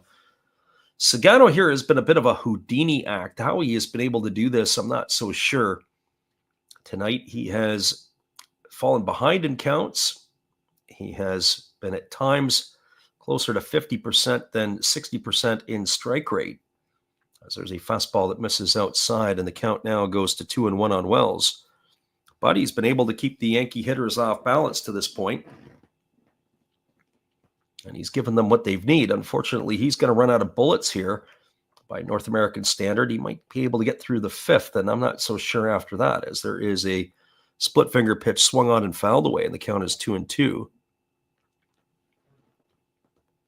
I do expect that the NPB is going to expand here in the next couple of years. They have a couple of new farm teams, so they have actually more farm teams than they do teams at the NPB level. And part of that is to get the players getting up to speed. I'm sure they'll have an expansion draft We're talking a little bit about it the other night. They were saying about the Okinawa Blue Wave was supposed to come online pre-2020. There's a breaking ball swung on and fouled away, and the count remains at 2-2. But of course, we all know what happened in 2020. And so with that being said, the way that it is kind of operated is they're anticipating that they're probably going to add a couple of teams. I think Kanazawa was talked about as another option in the north as the pitch is on the way. It is a split finger pitch swung on and missed, and Wells is in the books for the second out of the inning. And by our count here tonight, that is strikeout number 7 recorded by Sagano. So 2 gone here, and that brings Jason Dominguez to the plate. The Yankee hitters are befuddled with the splitter of Tomoyuki Sagano here tonight. A little bit different story than the exhibition game that he faced the Yankees in Florida, where he got tagged for 3 home runs. There's a first pitch splitter that's waved at and missed, and the count is quickly 0-1 to Dominguez. Dominguez struck out in his first trip to the plate. He's 0 for 1 this evening. As the right-hander Sagano gets the sign from Rutschman, and he rocks into the windup and delivers. There's a fastball swung on it, is grounded through the hole on the right side of the infield. And Dominguez has got himself a 2-out single. And that is going to bring up the third baseman, Peraza. As we had mentioned earlier, originally it was Cabrera, but it's Oswaldo Peraza who is getting the start here tonight. A late change. He is 0 for 1 tonight. He struck out looking his first time up. He takes a fastball on the inside corner for a called strike. The count is quickly 0-1. So no balls and 1 strike. Right-hander Sagano ready to go again, and he kicks and delivers. There's a breaking ball swung on. This ball is lifted into deep left field, but not deep enough. Moving over underneath it, and there to make the catch is Laureano. And that is going to do it here for the Yankees in their half of the 4th inning. Well, they had no runs in the inning. They got a hit. There was no errors, and there was 1 runner left aboard. We are now through 3.5. It is the Orioles 4 and the Yankees no score. Stick around, everybody. We'll be back in just a few. Appreciate you guys for being here on the Last Raps Baseball YouTube channel. We'll be right back after this from our good friend, Steve Rademacher. Hello, guys. Thank you for joining Freddie here on his baseball game. And I'm Steve Rademacher, and my channel is really all about everybody, including all my international friends. We have such stuff as non-sport packs from Canada, the OP Cheese. We have the Greek Freak. We have money from around the world. We have lira. We have yen. We have francs. We have pounds. We have Deutschmarks. We have all kinds of cool stuff like that. We even have some cooler things like Japanese women wrestlers and OP-Chi baseball cards where I cannot read the back. We even have unopened material like the royal family, I know it's backwards, from London, England. Thank you for watching. Back to Freddie. Appreciate you there, Steve, and the support you give to our channel. In turn, we support Steve Rademacher after the game. Be sure to go check him out, as he's got all kinds of wild and crazy things. We'll be right back after this.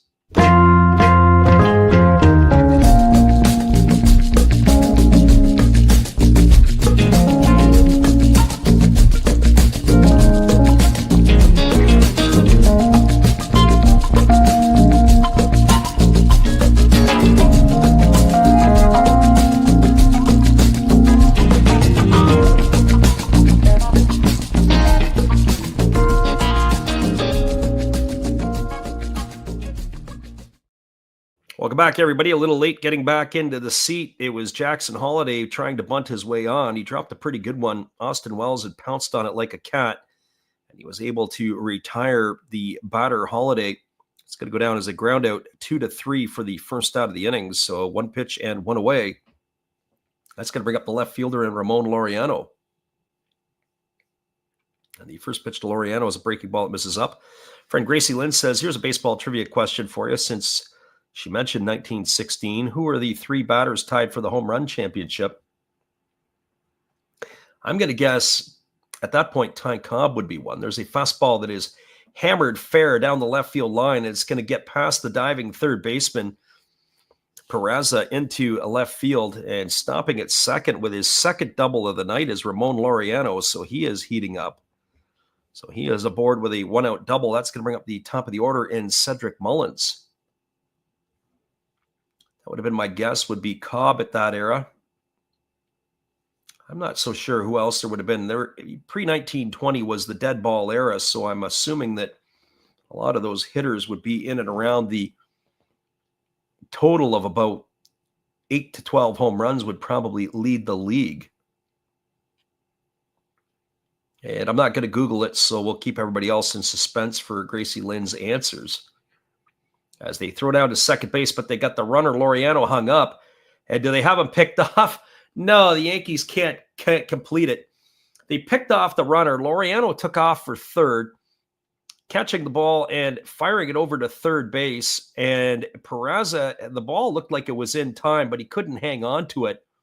Ended up dropping the ball. And so that's going to be a stolen base for Laureano. The shortstop Volpe, a daylight play. And then when he went to catch the ball and tag the runner, he had the ball in his glove and it just was unable to hold on to it. The ball trickled away. So a stolen base there for Laureano. And now we have a conference on the mound. And that looks like it's going to be the end of the night for Warren. So his night is going to be over, and we're going to have ourselves a pitching change here. Interesting that they would try to do the pickoff, and then they go for the pitching change after that. We'll get you the change in just a couple of moments. We appreciate you guys for hanging in here with us. It is the bottom of the 4th inning. Orioles have a 4-0 lead over the Yankees. And we'll be right back after this from our friend Steve Rademacher. Hey, where are you going? It's a pitching change. Come on, sit back down. You don't go out there. Don't go get no food or anything. You've got a big decision. Are you gonna throw in there Raleigh Fingers? Maybe Goose Gossage? How about maybe Mariano Rivera or Lee Smith, Dennis Eckersley? Who knows? It's a pitching change. Come on back. You know who I would pick for this? A nice tall cool one. There's my pitcher. That's my pitching change.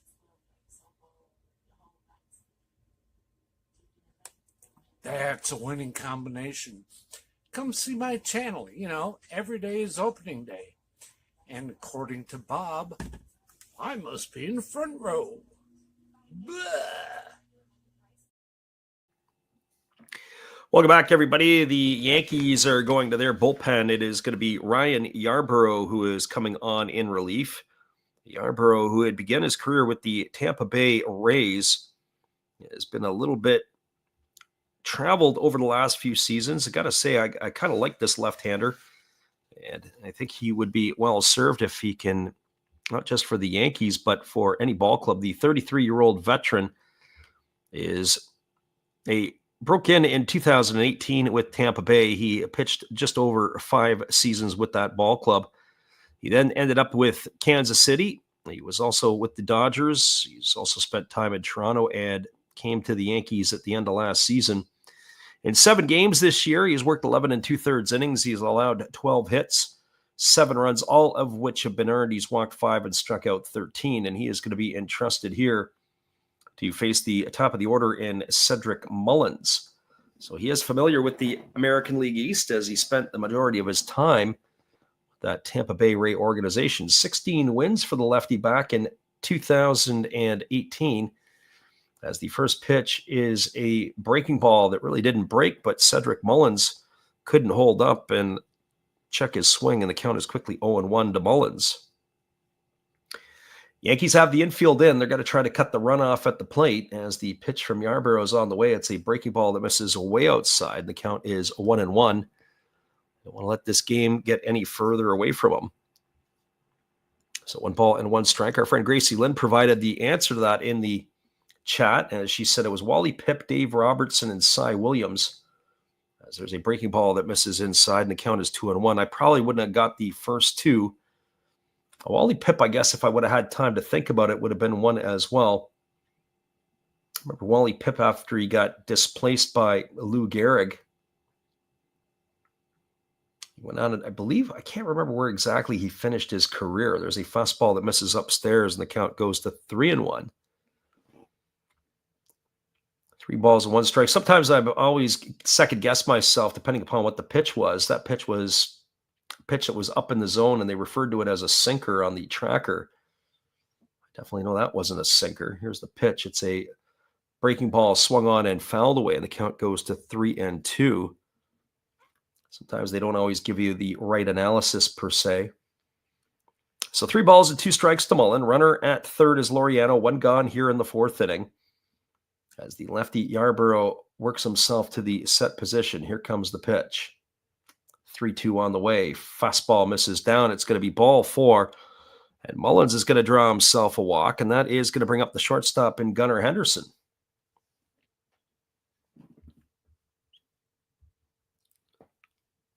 Well, for Henderson, he's reached base twice tonight. He had walked and scored a run as he was brought home on the home run in the last inning by Ryan O'Hearn. And he also doubled in the first inning, but he was stranded at second base. But I have to tell you, the way this game is going, even though the Orioles have the lead right now, I don't know if this is as safe a lead as I could think of. As the lefty holds himself to the set position. And here comes the pitch. It is a breaking ball that's taken for a called strike. The count's 1-1 to Henderson.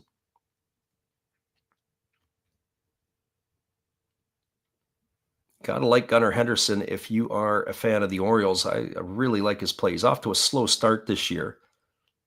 As the lefty kicks and delivers, it's a breaking ball at 71 that comes across for a called strike, and the count now goes to 0-2. So no balls and 2 strikes. Again, the lefty getting his sign. They're in at the corners of the Yankees. They're in double play depth up the middle.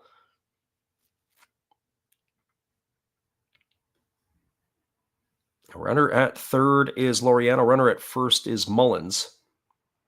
Orioles looking to add to their lead. 4-0. They have it here in the bottom of the 4th inning.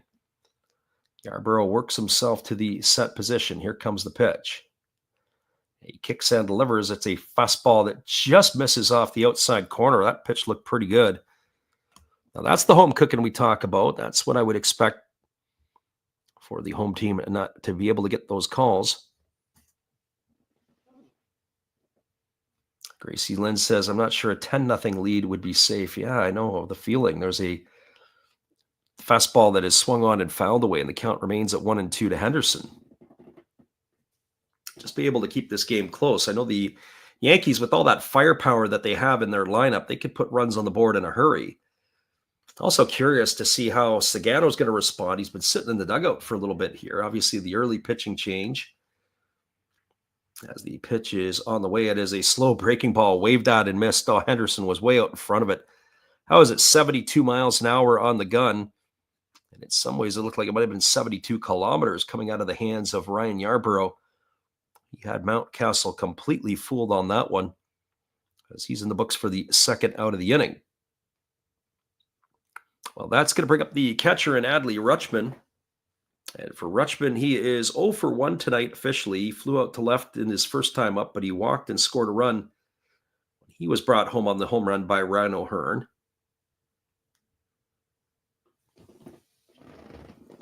So the lefty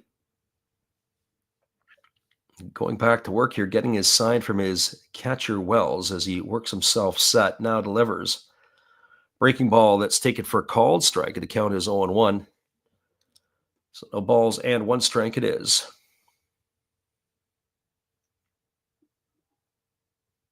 Rutschman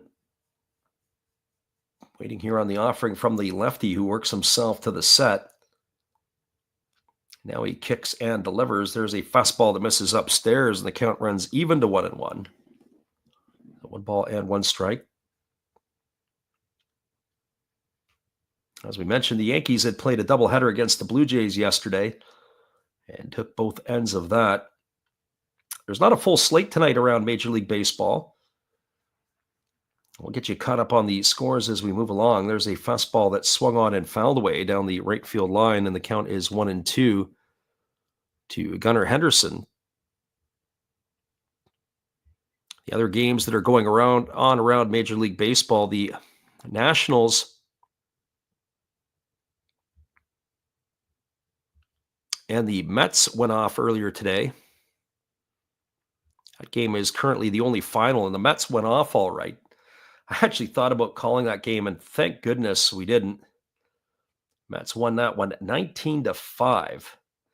19 runs, 21 hits for the team from Queens. There's a fastball swung on it, is lifted into left center field. Moving underneath it is Grisham. He's there to make the catch, and Rutschman's going to be retired for the third out of the inning. Ryan Yarborough comes on and does his job as he's able to wiggle himself out of the jam. There was no runs in the inning. There was a hit. There was no errors, and 2 runners left aboard. Your score as we are through 4 complete at Oriole Park and Camden Yards. It is the Orioles 4, the Yankees no score. Stick around, everybody. We'll be back in just a couple moments. Appreciate you guys for hanging in here with us tonight on the Last Raps Baseball YouTube channel. Be right back after this.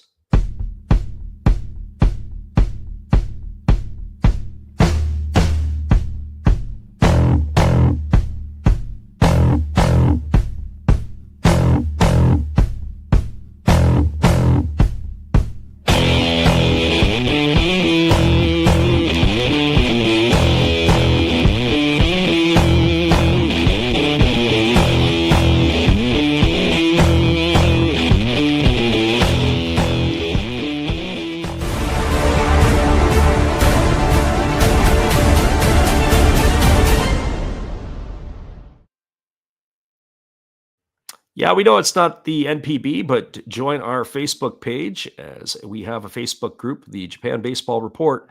Be sure to check it out after the game. You are listening to live NPB commentary with Last Raps Baseball. Be sure to check out our podcast, the Japan Baseball Report, either on YouTube or wherever you get your podcasts. Be sure to join our Facebook group as well. It is NPB Japan Baseball Report. Stay up to date with all the other followers who are a fan of the Japanese game.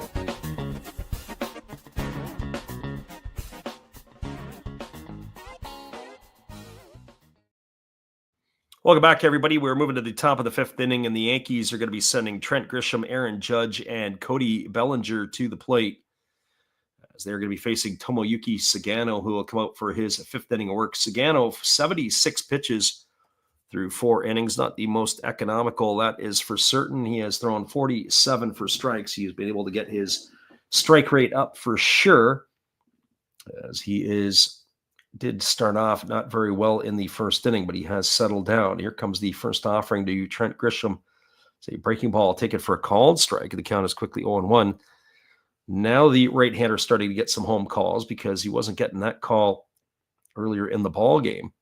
So no balls and 1 strike to Grisham, as the right-hander rocks and delivers. Fastball swung on. This ball is lined into right field. It's going to get down for a base hit. As moving in to field it is the right fielder Herstad, and that is going to be a leadoff single here for Grisham, his first hit of the night. And that is going to bring Aaron Judge to the plate. Well, for Aaron Judge, he is 2 for 2 tonight. He has a couple of singles in both of his trips. So he will come up to face the right-hander Sagano for the 3rd time. He has enjoyed facing him, but it has been singles tonight for him, as there's a breaking ball that misses outside. The count is 1-0. So 1 ball and no strikes. Judge batting from the right side here against the right-hander Sagano, who holds to the set and now delivers another breaking ball and another one that misses outside. The count now goes to 2-0. I think if I'm Sagano, I'm going to handle Aaron Judge very delicately here. 1 swing of the bat can cut the lead in half. You just got to find a way to get himself through this inning, and one would have to think that that'll be the end of the night for the right-hander. There's a splitter that is swung on and missed. The count is now 2-1 to Judge. The split finger has been very effective tonight here by Sagano. That's, by some accounts, the 14th time he has thrown a splitter tonight. There has been very little damage, as the pitch is a breaking ball that is swung on and missed. And the count now goes to 2 balls and 2 strikes.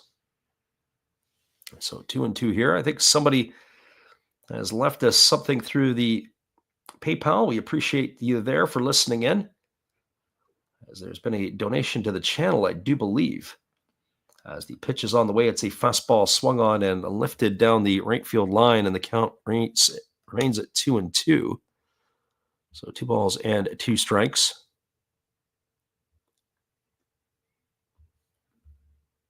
And I think that would be Neshhat Vafi, if I said that correctly. We appreciate you for doing that. As there is a split finger pitch swung on and missed, and Sagano has retired Aaron Judge. Another strikeout here for the right-hander tonight, and by our counts, that is number 8 here for the Japanese right-hander. And that is much to the pleasure of the home crowd, and that'll bring Cody Bellinger to the plate.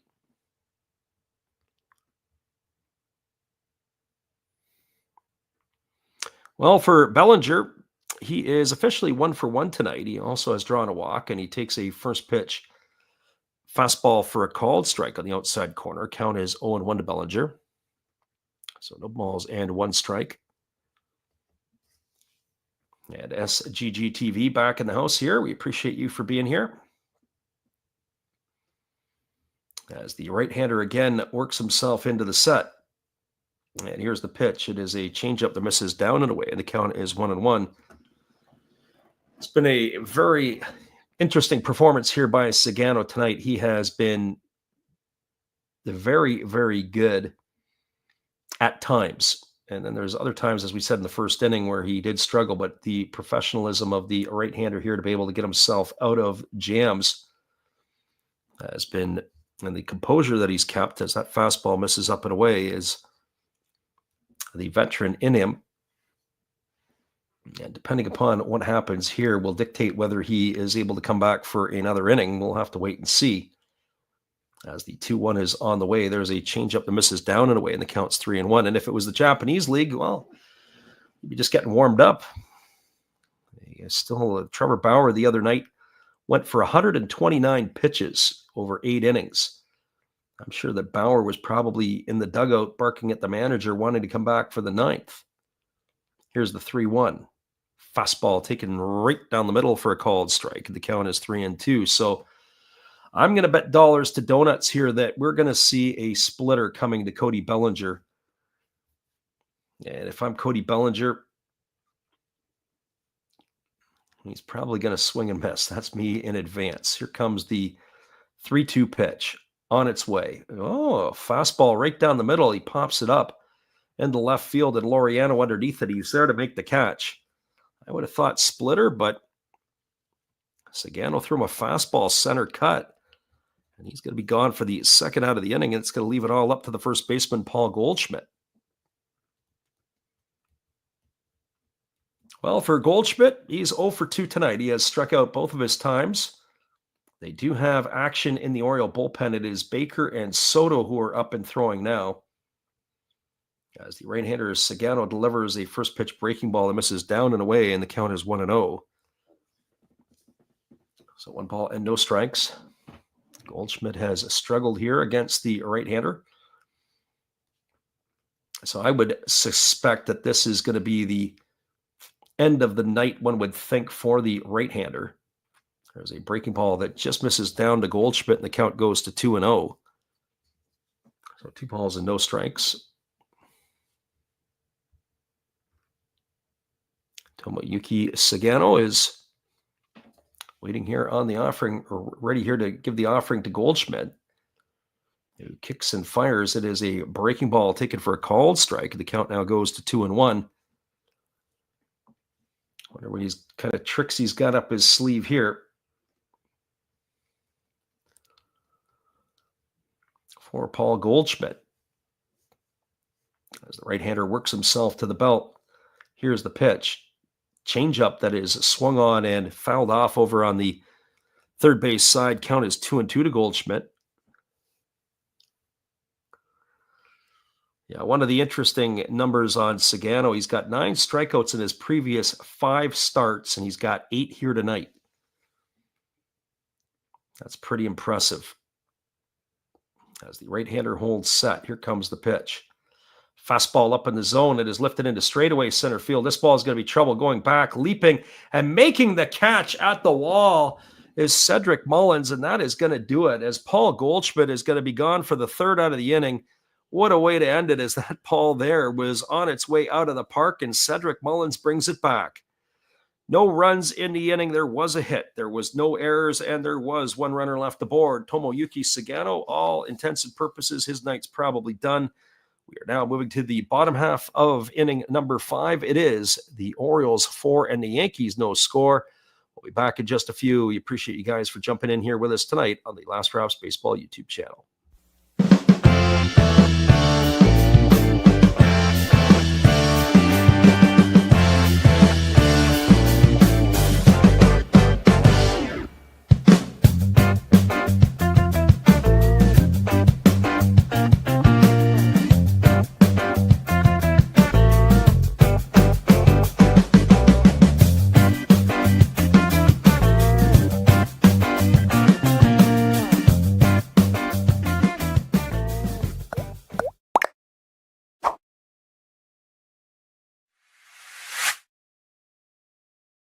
We are moving to the bottom of the 5th inning. The Orioles are enjoying a 4-0 lead over the Yankees. We'll be back in just a few.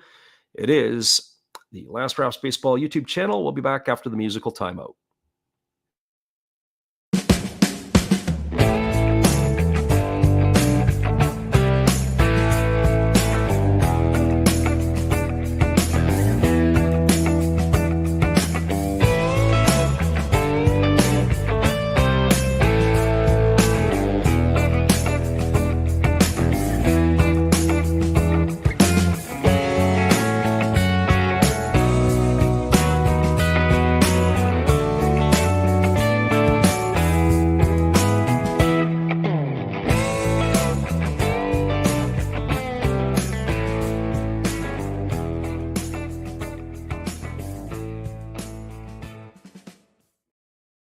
Welcome back, everybody. It's Ryan O'Hearn to lead it off here against Ryan Yarborough, and the first pitch breaking ball is taken for a called strike, and the count's 0-1.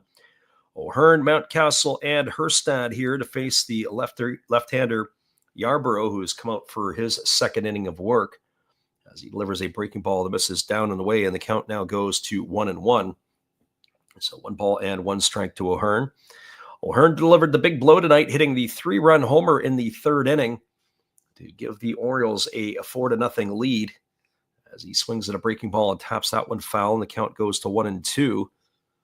We talked about him in his first at bat tonight, about how a change of scenery has done him well in coming to Baltimore.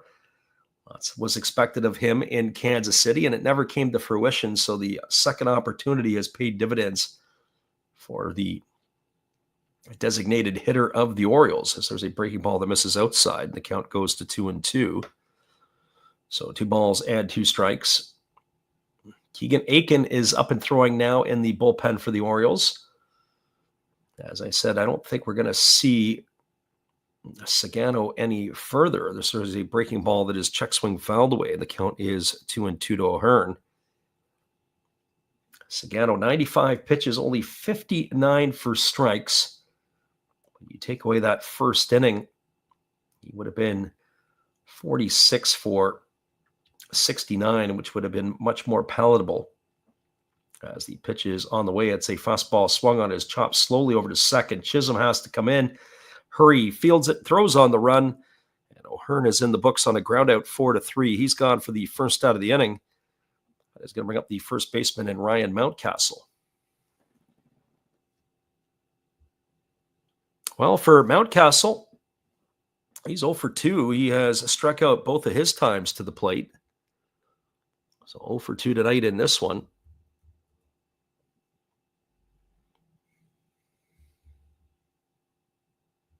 As the lefty delivers a fastball that just misses off the outside corner. And the count is 1-0, so 1 ball and no strikes. Mountcastle really struggled against the starter as there's a breaking ball swung on and fouled away. So he's probably one of the happier Orioles to have to watch the new pitcher come to the mound. So 1 ball and 1 strike. Again, the lefty getting his sign as he works himself into the set position. And here comes the pitch. It is a fastball that goes all the way to the backstop. Count now goes to 2 balls and 1 strike to Ryan Mountcastle.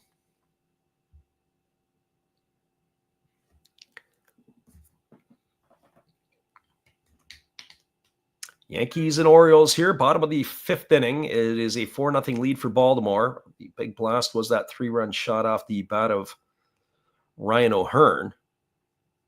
As the lefty Yarborough delivers, there's a slow breaking ball waved at and missed. The count is 2-2 to Mountcastle. Had him way out in front. They're talking about the Orioles and some of their offense that has been really struggling outside of O'Hearn and Urias and Mullins. It's been slim pickings with the Oriole offense. Fastball swung on, grounded up the middle, fielded on the backhand by Chisholm, who was moving to his right. He throws over to first, and Mountcastle is retired on a ground out 4-3. So Chisholm has made both the plays in this inning, and neither one have been easy. First one, he had to charge and make the play, and the second one, he had to go to his backhand side and retire the runner, and that is going to bring up the right fielder in Keston Herstadt. So the lefty ready to go here as Yarborough kicks and delivers. It is a breaking ball that misses inside to Herstadt. Count is 1-0. Herstad's grounded out and struck out tonight in his 2 trips. As the left-hander works himself to the set. Now he kicks and delivers. It is a changeup swung on. It is grounded softly right back to the pitcher. Off the mound is Yarborough. He fields it. He's going to fire Herstadt out at first. It's a ground out 1-3. He's gone for the 3rd out of the inning, and that's going to be it for the Orioles here in the 5th. They go in order and they go quietly. No runs, no hits, no errors, and nobody left aboard. We are now through 5 complete. Your score is the Orioles 4 and the Yankees no score. I anticipate a pitching change when we return after this. We appreciate you guys for being with us. It is the Yankees coming to bat when we return.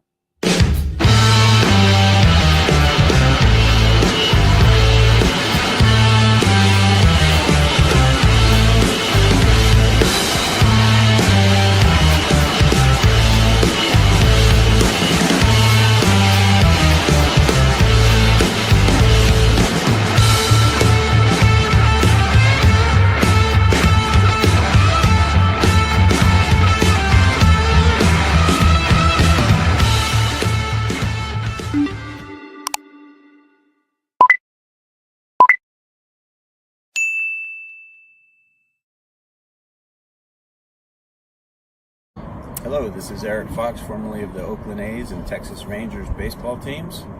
If you want to learn about Japanese baseball, see Coach Fred of Last Raps Baseball. If you want baseball instruction, see Coach Fred. If you want to learn about golf, do not go to Coach Fred. Fred, what kind of club is this? At Last Raps Baseball, we know baseball.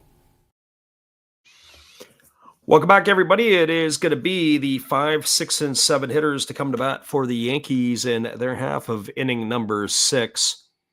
And we are going to have a pitching change as it's going to be Keegan Aiken who is coming in to replace Tomoyuki Sagano. So the left-hander Aiken is going to be taking over, former Western Michigan Bronco, onto the hill, as he will be facing Jazz Chisholm, Anthony Volpe, and Austin Wells. Already appearing in 13 games this year, he's worked 12 2/3 innings.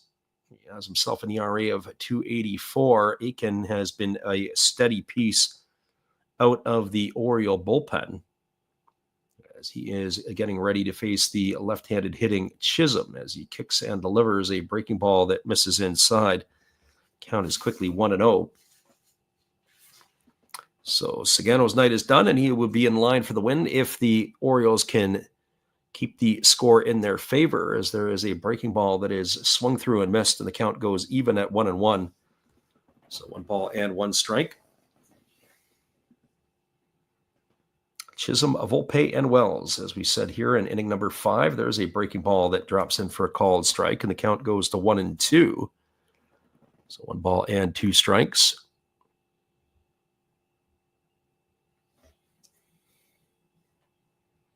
As the lefty again works to the set, now delivers. It is a breaking ball that is waved at and missed. And Chisholm down on strikes for the second time tonight. He is the first victim here for the lefty Keegan Aiken. So 1 in the books, and that is going to bring up the shortstop in Anthony Volpe.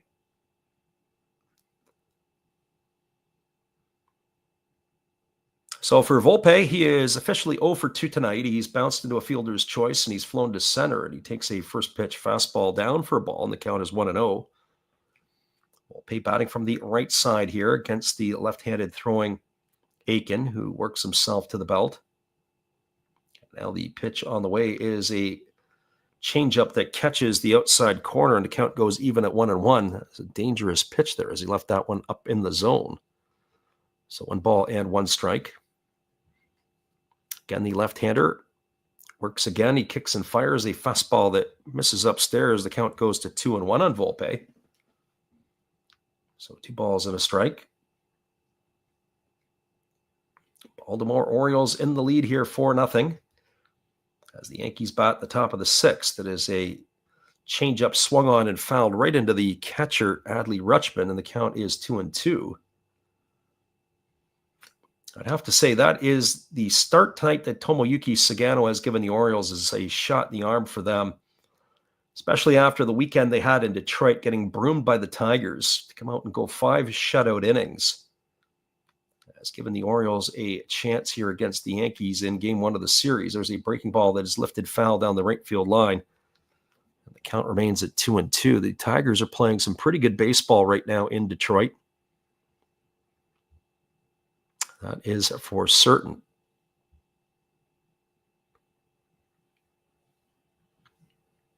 So here comes the 2-2 offering. It is another fastball delivered and another one that's fouled away, and the count remains at 2-2 to Volpe. So 2 balls and 2 strikes. Again, Volpe waggling the bat as the lefty works himself into the set position. Now he kicks and delivers. It's a breaking ball that misses down. And now 3-2 to Anthony Volpe. So 3 balls and 2 strikes. Again, the lefty works himself to the belt. And the pitch on the way, it is a breaking ball swung on and missed. And Volpe's in the books. So back-to-back strikeouts here for Keegan Aiken to begin the 6th inning. That is going to bring up the catcher in Austin Wells.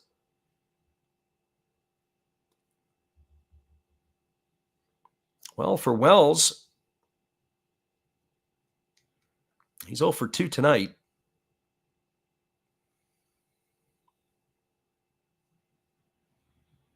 As the first pitch delivered to him is a fastball swung on. It is lifted into left center field. Moving over underneath it is Mullins, and he's there to make the catch.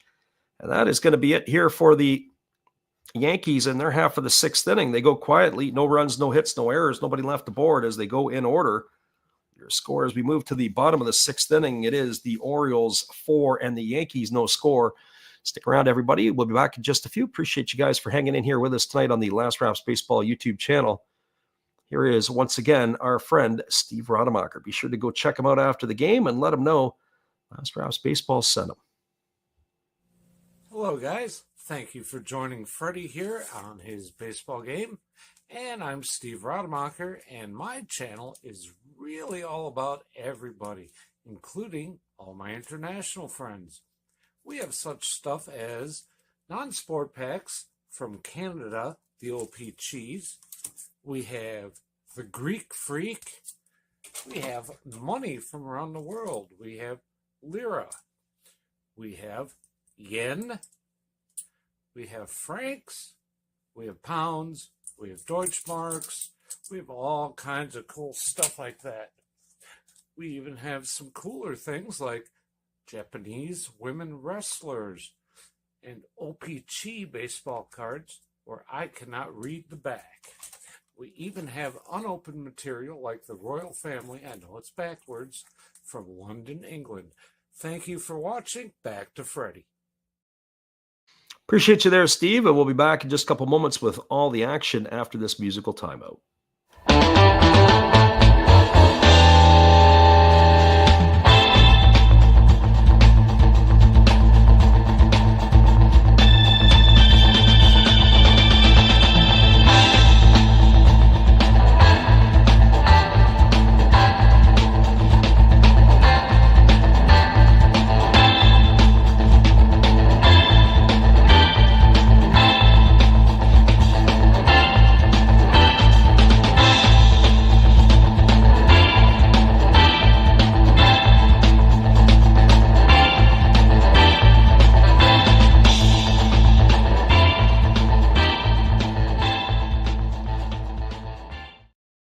Welcome back, everybody. It is a first pitch fastball from Ryan Yarborough to Ramon Arias. It misses outside for ball one. Our friend Gracie Lynn had jumped in tonight. We appreciate you for popping in. We'll catch you a little bit later for the game between the Tigers and the Dragons. There's a breaking ball taken for a called strike. The count now goes even to 1-1 on Arias. So 1-1 strike. 4-0. The Orioles are enjoying the lead over the Yankees here in this one tonight. As the left-hander works himself to the set and now delivers, it's a fastball swung on and lifted foul, and the count goes to 1-2 on Arias. So 1-2 strikes. Left-hander Yarborough ready to go back to work as he gets a new baseball. As he works himself to the set position. And the pitch is on the way. It's a slow breaking ball that misses down, and the count now goes to 2-2 on Arias. So 2-2 strikes. I would think the pitching parade for the Orioles will be in full gear as they are going to try to close this one out. They've got 9 outs to get. There's a breaking ball waved at and missed. Arias in the books. He's gone for the second time tonight via the strikeout. And that is going to bring up the second baseman in Jackson Holliday.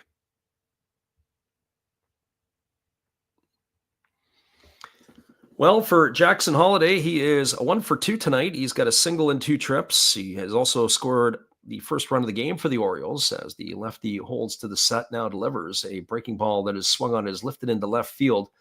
Moving in and just a little bit to his right is Bellinger, and he's there to make the catch. And so we got 2 quick outs here to begin the 6th inning, and it's going to leave it all up to the left fielder in Ramon Laureano. Well, for Laureano, he is 2 for 2 tonight, and both of his hits have been for doubles. And he has also drove in the first Orioles run, and he's stolen a base. So he's been all over the stat sheet offensively as he takes a breaking ball down for ball one. Count is 1-0. So 1 no strikes. Again, the lefty working himself to the set position. Here comes the pitch. As he kicks and fires, it is a breaking ball swung on and missed. The count goes even to 1-1 on Laureano. 36 pitches already here for Yarborough, and he has done his job nicely so far, as he has thrown 22 of those for strikes in relief of the starter Will Warren. As the pitch is on the way, it is a fastball that's check swing fouled over on the first base side. 1-2 strikes to Laureano. More action in the Baltimore bullpen as they do have the right-hander Yainer Cano up and throwing. As the lefty Yarborough kicks and delivers, it's a breaking ball that misses down and away, and the count now goes to 2-2 on Laureano. So 2 strikes. Orioles enjoying themselves a lead here at 4-0 in the bottom of the 6th. As the left-hander Yarborough ready to go. Here comes the 2-2 pitch. He kicks and delivers. It's a slow breaking ball that just misses off the outside corner, and the count now runs full to Laureano of the Orioles. Yarborough gets himself a new baseball ready to go again. As now here comes the 3-2 pitch. It is a breaking ball swung on his chop slowly, just past the bag at third base. And the count remains at 3-2 strikes. So 3-2 strikes it is.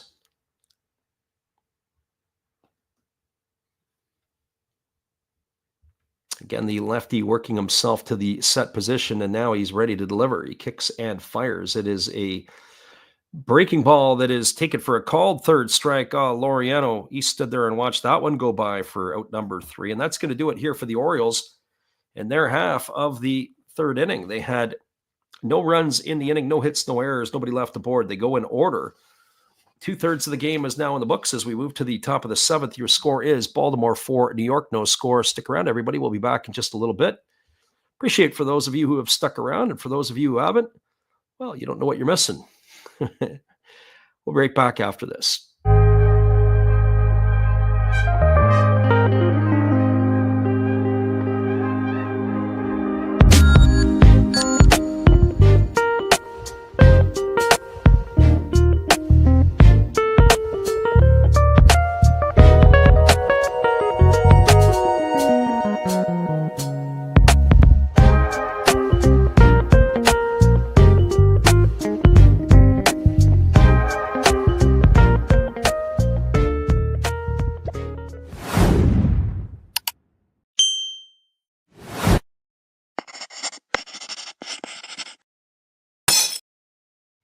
Scoreline is 4-0 for the Orioles over the Yankees. Top of the 7th, just around the corner. We'll be right back after this. Well, you've got to have an ace in the hole, a little secret that nobody knows.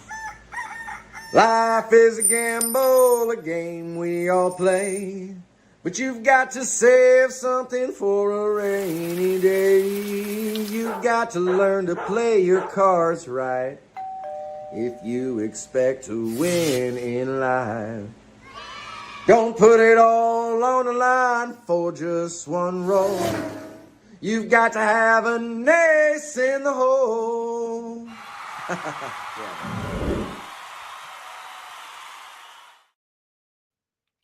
Welcome back, everybody. It is going to be the 8, 9, and 1 hitters to come to bat for the Yankees here in their half of the 7th.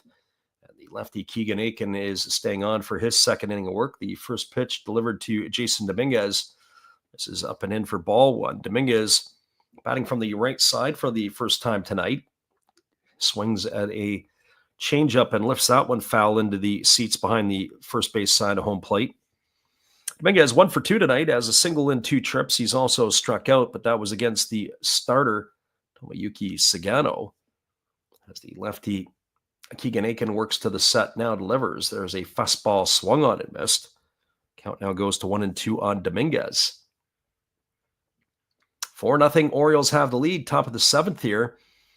It was the 3-run homer off the bat of Ryan O'Hearn in the 3rd inning that has given them the lead, as there is a changeup swung on and missed, and Dominguez is in the books. He's gone for the first out of the inning.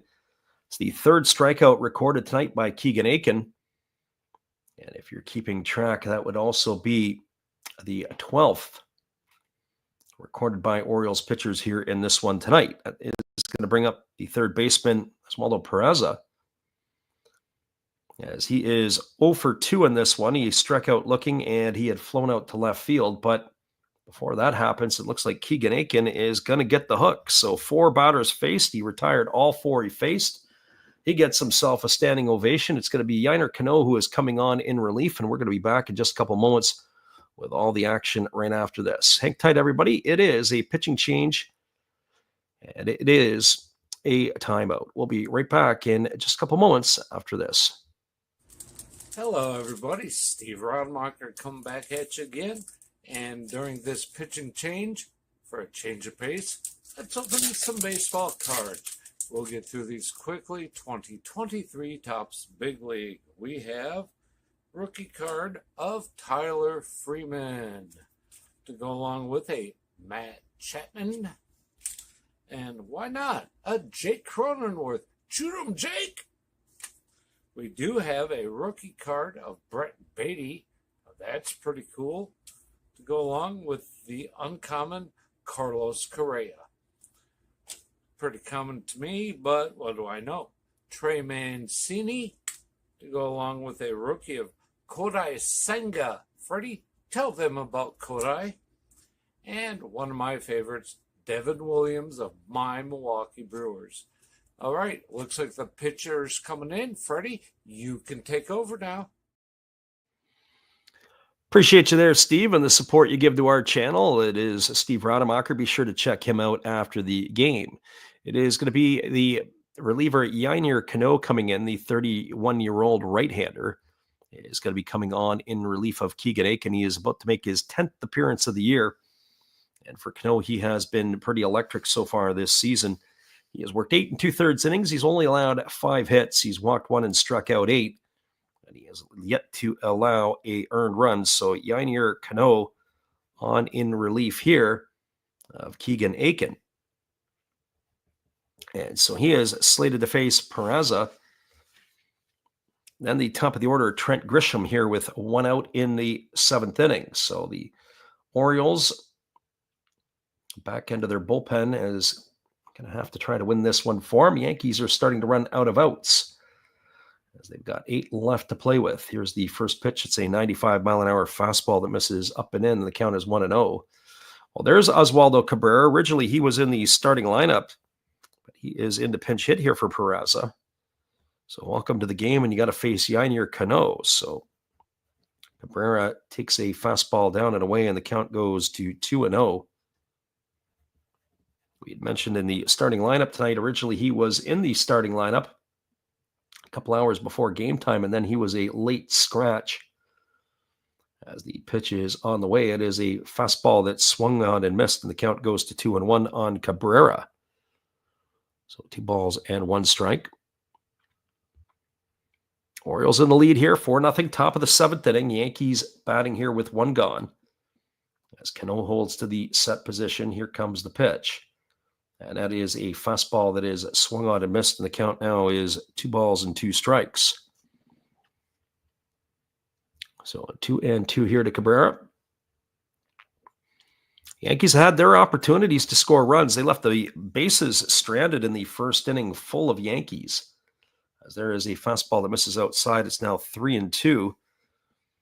And in the second inning, they also left a pair of runners on base. And over the course of the game, it has been 7 runners left aboard. It's like Gregory Soto is up and throwing, the former Tiger and Philly in the Orioles bullpen, as the right-hander works himself to the set position as the 3-2 is on the way. And it is a fastball swung on, is grounded over to the left side, fielded on the run by the third baseman Arias, and he's going to throw it away as it gets down the right field line. And cruising into second will be Cabrera. One would have to think it's going to be a single because they wouldn't have had a shot to get him, but then an error that allowed him to get to second base. If I'm doing the scoring, that's how I'm ruling it. We'll have to wait for the official score. But a single for sure. Backhanded play. Arias threw off balance on the run. If the throw was on line, I don't think it would have got him, but certainly was on its way to the tarp. And Cabrera, with 1 out, is standing on second base. That brings Trent Grisham to the plate. Well, for Grisham tonight, he is 1 for 3. He's got a single in 3 trips. He's also grounded out and struck out. And the first pitch from Cano is a fastball that misses upstairs for a ball, and the count is 1-0. So 1 ball and no strikes.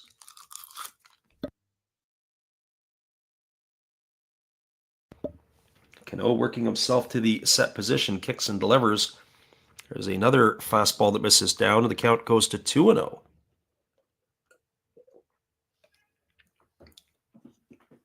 And on top of it, you got Aaron Judge looming on deck.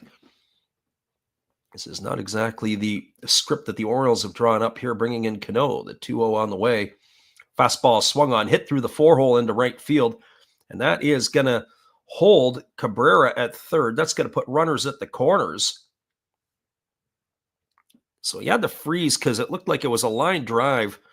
He had to get through first. So Grisham with the base hit single, stopping at third is Cabrera. It's going to bring Aaron Judge to the plate here.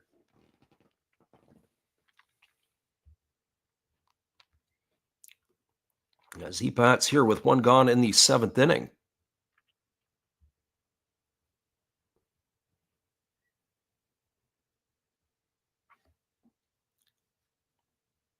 Very interesting there that they held the runner at third, but I guess it really doesn't much make a difference when you got Judge coming to the plate.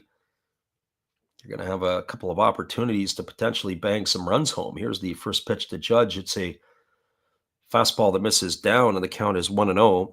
A lot of movement on the pitches of Cano here. He's got a lot of sink on his pitch. He's got a lot of backdoor run. Right now, he hasn't been able to show much command for his pitches. There's a fastball swung on and fouled away down the left field line, and the count runs even to 1-1. 11 pitches so far for Cano, and he's only thrown 5 of them for strikes.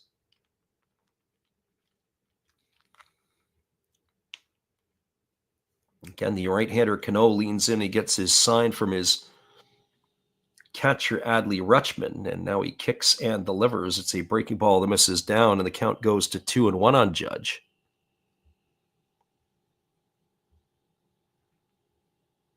Yankees threatening again here as we get a little deeper into the ball game. They had their chances early, and they left their runners on base. And now here comes the 2-1 to Judge. It's a fastball swung on, grounded to third. They go to second for one, back to first. Not in time. That's going to be an RBI for Judge. They might want to take a look at this, the Orioles. It might be worth a look-see. We'll have to wait and see here, but it is going to cash in Cabrera with the first run of the ball game for the Yankees. We'll see if they're going to want to have a look at it. Urias was able to get it. He turned it to second to Holiday to get the first one. We'll get a look at the replay. Nope, maybe not. So that's an RBI for Judge as he reaches on the fielder's choice. Grisham is erased to 5-4. He's out for the second out of the inning. And Cabrera scores the first run for the Yankees, and that looks like it's the end of the night for Cano, as his day is going to be done. This is going to be the second pitching change of the inning. It looks like it's going to be Gregory Soto coming in to pitch, but we'll wait for that in just a moment. Well, we'll take a little break here. We'll come on back in just a moment. Your score is the Orioles 4 and the Yankees 1. We'll be right back in just a couple moments after this from our friend Matt. Good evening, ladies and gentlemen. Namaste. Hey, I hope you guys have been enjoying the game. My name is Hollis. I've got a YouTube channel called Another Hollis Build. I love baseball cards. I open up brand new product for you guys. I open up old stuff. I do breaks. I do auctions. All kinds of stuff concerning baseball. I'm Friars faithful, Padres to the end. I also love Garbage Pail Kids and my animals. I have a ton of animals. It's like a mini petting zoo here around my house. I also love my city. San Diego, baby. I'll take you all around the city and show you what's up. If you guys dig stuff like that, cruise on over and check it out. It's Another Hollis Build. If you dig it, subscribe. I'd really appreciate to have more follow me along on the journey. Hey, either way, you guys have a wonderful day or a beautiful, beautiful evening. No matter which one it is, make sure that you make it great, my friends. Big up Last Raps Baseball. Yeah, Freddie, let's go. One love and peace. Yeah, man.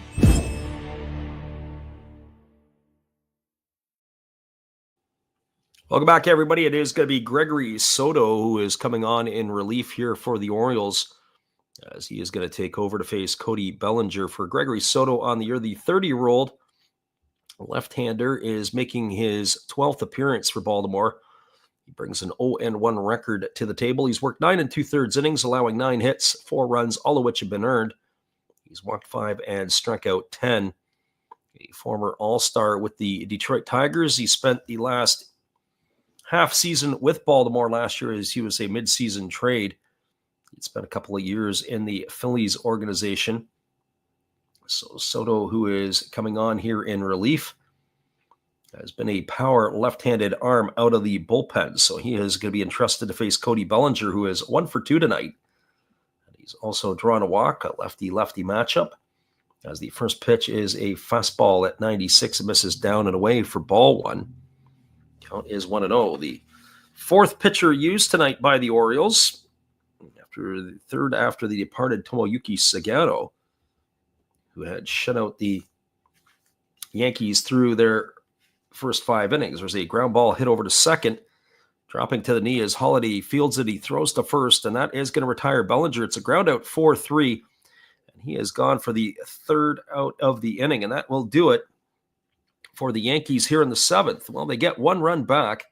There was one run in the inning on the benefit of one hit. There was an error, and there was a runner left aboard. We are now moving to the bottom of the seventh. It is the Orioles 4 and the Yankees 1. Stick around, everybody. We'll be back with the call in just a few. We appreciate you guys for hanging here with us tonight on the Last Raps Baseball YouTube channel. Orioles coming to bat when we return.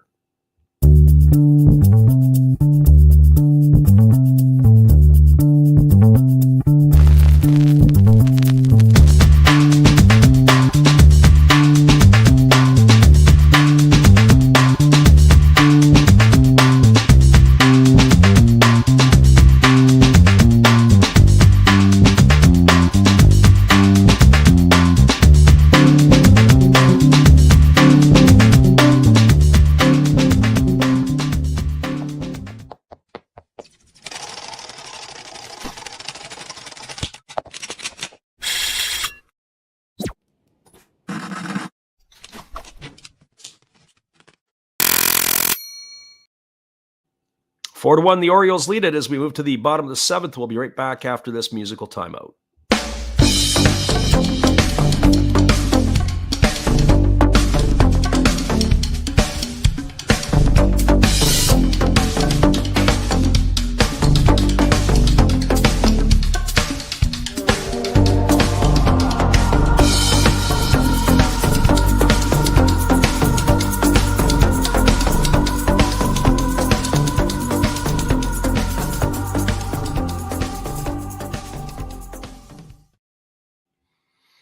Welcome back, everybody. Oswaldo Cabrera is going to remain in the ballgame and play third base as he had come in to pinch hit for Peraza. Ryan Yarborough is still on the hill as he is going to be starting the seventh inning. He's going to be facing Cedric Mullins, Gunnar Henderson, and Adley Rutschman. And the first pitch delivered to Yarborough from Yarborough is a strike. To Mullins, the count is quickly 0-1. That was actually a foul ball off the bat of Mullins. So here's the pitch. It is a fastball swung on. It is grounded up the middle past the glove of Jazz Chisholm into center field. That is going to be a single here for Mullins. It's the third time he has reached base tonight, his second hit. So the Orioles center fielder has been busy here in this one, including robbing a home run a couple of innings ago off of the bat of Austin Wells. So Mullins is the runner at first. Gunnar Henderson striding to the plate as the lefty works himself to the set position. And the pitch on the way, it is an attempted bunt that is fouled away. Count is quickly 0-1 to Henderson. I was lamenting the fact the other night when we were watching the Phillies and the Cubs, saying just how poor that Major League Baseball players are at some of the fundamental skills. Bunting and base running, the two most neglected parts of the game. At the top level of professional baseball, you got guys who can't bunt. And here comes the 0-1 offering as the lefty Yarborough delivers. It is a fastball that swung on and fouled away. I know it's not everybody, but when you think about it, you get into these situations where all you need is a run. You can move the runner over into scoring position with a couple of cracks to bring them home, and you can't get the job done. So no balls and two strikes to Henderson here as the lefty Yarborough holds to the set. And now he kicks and delivers. It's a breaking ball swung on and fouled away. The runner Mullins was off with the pitch. So no balls and two strikes.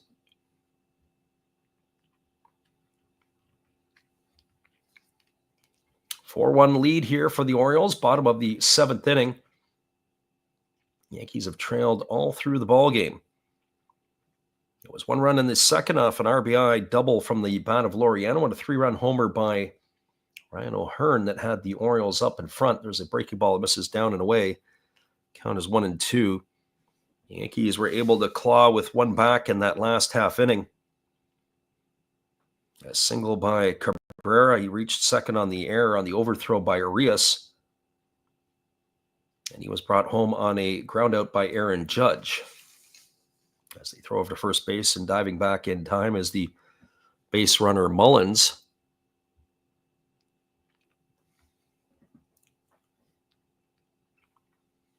Again, the left-hander. Yarbrough ready to go back to work again. 1 ball and 2 strikes here to Henderson. Keep an eye on Mullins. He looks like he's itching to run. Pitch on the way. Breaking ball misses down and away, and the count now goes to 2-2. So 2 balls and 2 strikes.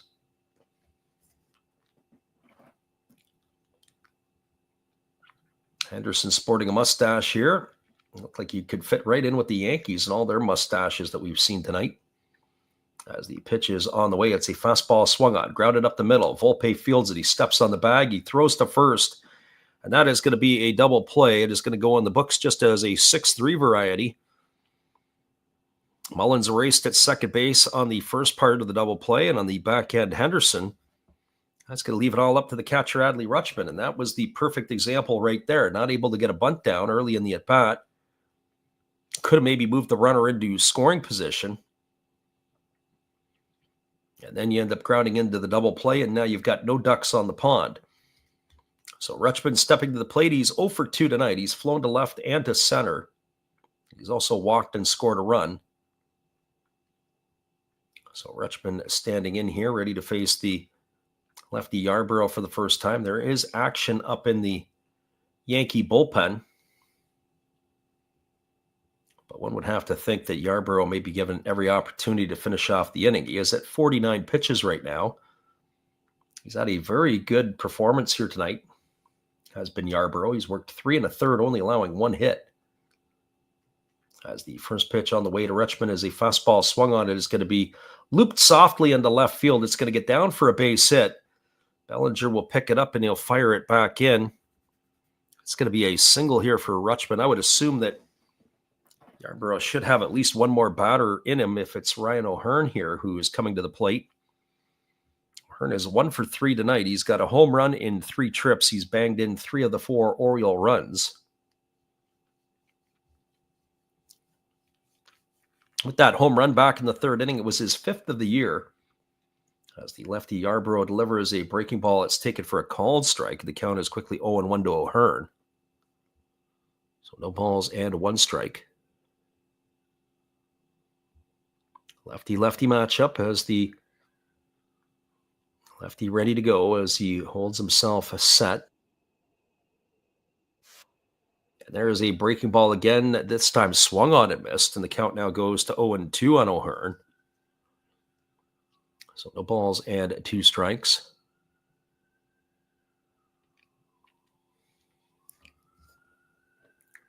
Again, the lefty works himself to the set position. Here comes the pitch. As he kicks and fires, there's a slow breaking ball swung on. It is grounded over to second. Chisholm fields it. He throws a lollipop to first. O'Hearn has gone on a ground out 4-3, and that is going to do it here for the Orioles in their 7th inning. Well, there was no runs in the inning. There were 2 hits. There was no errors and 1 runner left aboard. We are now through 7 complete. It is the Orioles 4 and the Yankees 1. The top of the 8th is just around the corner. We'll be back in just a couple moments. Appreciate you guys for hanging with us tonight on the Last Raps Baseball YouTube channel.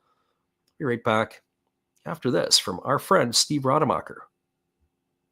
Thank you for that introduction, Freddie. Hey guys, Steve coming back at you today, and every day is opening day on my channel. I open everything from hot sauce to beer to deviled eggs to Kansas soup to ravioli to sport card packs like you wouldn't believe.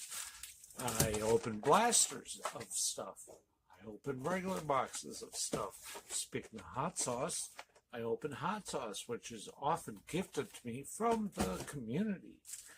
I have it all. I open up Star Wars by the tons, including the Family Guy Star Wars.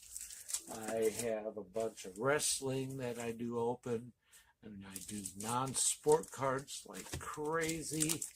As you can see, we have it all. I even open Marvel, tons and tons of Marvel cards. But you never know, on my channel, you just may have a little trouble with tribbles, too. Remember, opening day, every day. Thank you, Freddie. See you in Funny Pages, guys.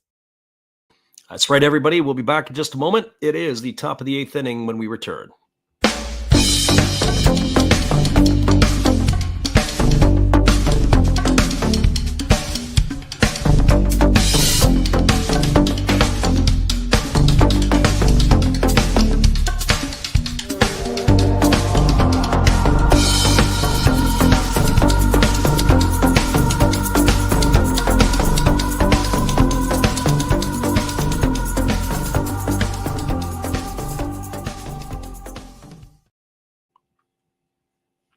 Welcome back, everybody. It is Gregory Soto still on the mound here for the Orioles to begin the top of the 8th inning, as he is going to be facing Paul Goldschmidt, Jazz Chisholm, and Anthony Volpe. And the first pitch on the way as a fastball swung on is going to be lined into center field for a base hit. And Paul Goldschmidt's going to get his first knock of the night, as he's got himself a leadoff single here to start the 8th inning. And that is going to bring up the second baseman in Jazz Chisholm. Well, for Chisholm, he's 0 for 2 tonight. He has struck out twice. He was also hit by a pitch in the first inning. As he stands in here, ready to face Gregory Soto for the first time, left-hander versus the left-hander. Soto delivers. There's a fastball that's in the dirt, and it gets all the way to the backstop, as it is going to be retrieved there by the catcher, Adley Rutschman. And so Goldschmidt advances to second on the wild pitch. It is 1-0 here to Chisholm. They do have a right-hander up in the bullpen to do the Orioles. We mentioned earlier it's never a safe lead with the Orioles late in the game. Our friend Harrison's with us. Well, it was a heck of a game by the Mets earlier today. Harrison, a resident Met fan, there was a breaking ball that swung on and fouled away, and the count is 1-1 to Chisholm. Thank you for joining us here tonight. He says, are we doing the Bay Stars game tonight? No, we are actually going to be doing the game between the Hanshin Tigers and the Chinichi Dragons. As the pitch is on the way, there's a fastball taken for a called strike. The count now goes to 1-2. But we are going to do a couple of games with the Bay Stars on the weekend, as they will be hosting the Yamuri Giants. So it'll be our first look at the Giants in a while since the exhibition season. It'll be 10 o'clock Pacific or 1 a.m. Eastern. As the pitch is on the way, it is a fastball that misses upstairs. Count goes to 2-2 on Chisholm. That last pitch looked pretty good by Soto, but he didn't hit his spot. Rutschman had one outside, and then the pitch was upstairs, and he didn't get the call from the home plate umpire. As the pitch is a breaking ball that misses down, it's now 3-2 to Chisholm. Anthony Volpe waiting his turn on deck. He would be the tying run. So the left-handed hitting Chisholm waiting here on the offering from the lefty Soto. The 3-2 is on the way. As he kicks and delivers, it's a fastball swung through and missed. And that is going to retire Chisholm. He's going to be gone for the first out of the inning. That's the third time tonight that Chisholm's gone down on strikes. Harrison says, I might make the first 3 innings. He's got a speech at 8 a.m. What you should do is go to sleep early and then get up for the last 3 or 4 innings. You can walk right into your speech. As the pitch is on the way, there's a breaking ball that misses down and in, and the count is 1-0 to Anthony Volpe. Volpe tonight is officially 0 for 3. He's bounced into a fielder's choice. He has flown to center, and he has struck out in his 3 trips. As the lefty Soto ready to deliver, he kicks and fires. There's a fastball swung on. This ball is lined into the right field corner. If it stays fair, it's going to be trouble. And this is going to be extra bases. Rounding third and heading home is Goldschmidt, and cruising into second with a double is Volpe. And the Yankees have now cut the lead in half here, as it is a 4-2 lead here for the Orioles. So an RBI off the bat of Volpe. That's going to bring the tying run to the plate in Austin Wells. Well, they got to try to get through this inning, do the Orioles. Of course, that is easier said than done. They do have Brian Baker up and throwing in the bullpen. As the left-hander Soto delivers, it is a breaking ball waved at and missed, and the count is quickly 0-1. So no balls and 1 strike. Really not sure who the Orioles would rely on to come out of the pen to close this one out. I was of the thought that it was the left-hander Cano, who used to do that. They do have some others in the back end as that breaking ball misses down. It's 1-1. Soto used to close some games for the Tigers at times. Probably not one of the more reliable back ends. Felix Bautista would probably be the one I'd be pointing at. The 29-year-old who has his 3 saves this year. As there's a breaking ball that misses, and the count now goes to 2-1 on Wells. Interesting that they've turned the ball back to Bautista. I would have thought that maybe they would have not used him in the closer role initially. He missed all of last year with the Tommy John surgery. Soto does the spaghetti move, and it chases the runner Volpe back to second base. So 2 balls and 1 strike. Orioles now with a 4-2 lead here in the top of the 8th inning. Pitch on the way. Breaking ball swung on. This ball is going to be lined into right center field. It's going to get all the way to the wall. That's going to get another run in. Rounding first and heading into second with a double is Austin Wells, and the Yankees are now within 1 run here of the Orioles, as it is 4-3. So back-to-back doubles off the bat of Volpe and Wells have now made it a 4-3 ball game here, and that is going to bring up the designated hitter in Jason Dominguez. Now, we were talking about this a few innings ago. We said, it's never, ever safe with the Orioles. The Orioles could have a 10-0 lead and going into the 9th inning, and you're still biting your nails. That bullpen there is a little bit on the shaky side. It's going to bring the pitching coach out of the bullpen. He's going to have a few words here with his left-hander Soto. We were talking about it earlier on, and we were saying about just the way that the Orioles are playing these days. There's a fragility in their game. The pitching coach is Drew French. I haven't really touched on this in a while about how many pitching coaches, how many coaches there are in the Major League staff these days. It's unbelievable. Some teams have as much as 15 or 16 coaches on the staff. Orioles have 14 on their active coaching staff. It's almost like 1 coach for every 2 players. I can only imagine the traveling secretary for these teams now trying to keep everything organized. Well, brings Dominguez to the plate tonight. He has a single that's been sandwiched between 2 strikeouts as he bats from the right side against the left-handed throwing Soto, and there's a fastball at 97 that misses inside for ball 1. Count is quickly 1-0. So 1 ball and no strikes. Again, the left-hander ready to go again as he works himself to the belt. Pitch on the way as a fastball that misses down. Count goes to 2-0. They really can't get that bullpen moving quicker, the Orioles here, as they've got 1 out here in the inning. The Yankees are probably having a fight at the bat rack to see who gets to go up and face Soto next. So runner at second, Austin Wells, 2 balls and no strikes to Dominguez, and he takes a breaking ball for a called strike, and the count now goes to 2-1. So 2 balls and 1 strike it is. Harrison says the Braves are bad. Well, the problem is the Braves have actually gotten better since their horrible start. There's a breaking ball waved at and missed. Count goes now to 2-2 on Dominguez. Dominguez first 2 at-bats against Sagano. He singled and struck out. He struck out against the lefty Keegan Aiken in the 7th. It was the last batter that Aiken had faced.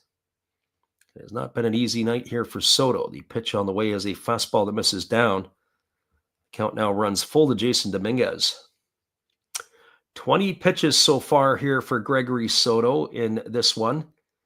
And it has not been an easy go for him. So far of his 20 pitches, 10 of them have been for strikes. So he is living by the 50% rule right now. And Yennier Cano was not a whole lot better. He was, in fact, probably worse. He was 6 strikes and 13 pitches. There's a fastball that misses inside, and the right hand of the first base umpire goes up, as that is Ryan Addition has called out Dominguez. Dominguez couldn't hold it up. So that is going to retire Dominguez for the first out. We're going to look at the replay on that one. He did check his swing. Yeah, I got to say that's probably a realistic call by the first base umpire. That puts Dominguez in the books for the second out of the inning. He swung at ball 4 for sure. So now there is a first pitch breaking ball swung on and grounded foul over on the third base side. It is Oswaldo Cabrera at the plate. He singled his last time up, and then he advanced to third on the overthrow by Urias. As the lefty works himself to the set position, here comes the pitch from Soto. As the 0-1 is on the way, it is a breaking ball swung on, grounded to Urias at third. He throws it over to first, and that is going to do it. As the Yankees are out here in the eighth inning, but they have closed the gap, as they have now cut the lead to 1. They had 2 runs in the inning on the benefit of 3 hits.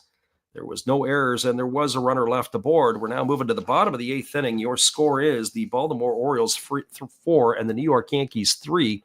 Stick around, everybody. We'll be back in just a couple moments with all the action after this. Hello, this is Eric Fox, formerly of the Oakland A's and Texas Rangers baseball teams. If you want to learn about Japanese baseball, see Coach Fred of Last Raps Baseball. If you want baseball instruction, see Coach Fred. If you want to learn about golf, do not go to Coach Fred. Fred, what kind of club is this? At Last Raps Baseball, we know baseball.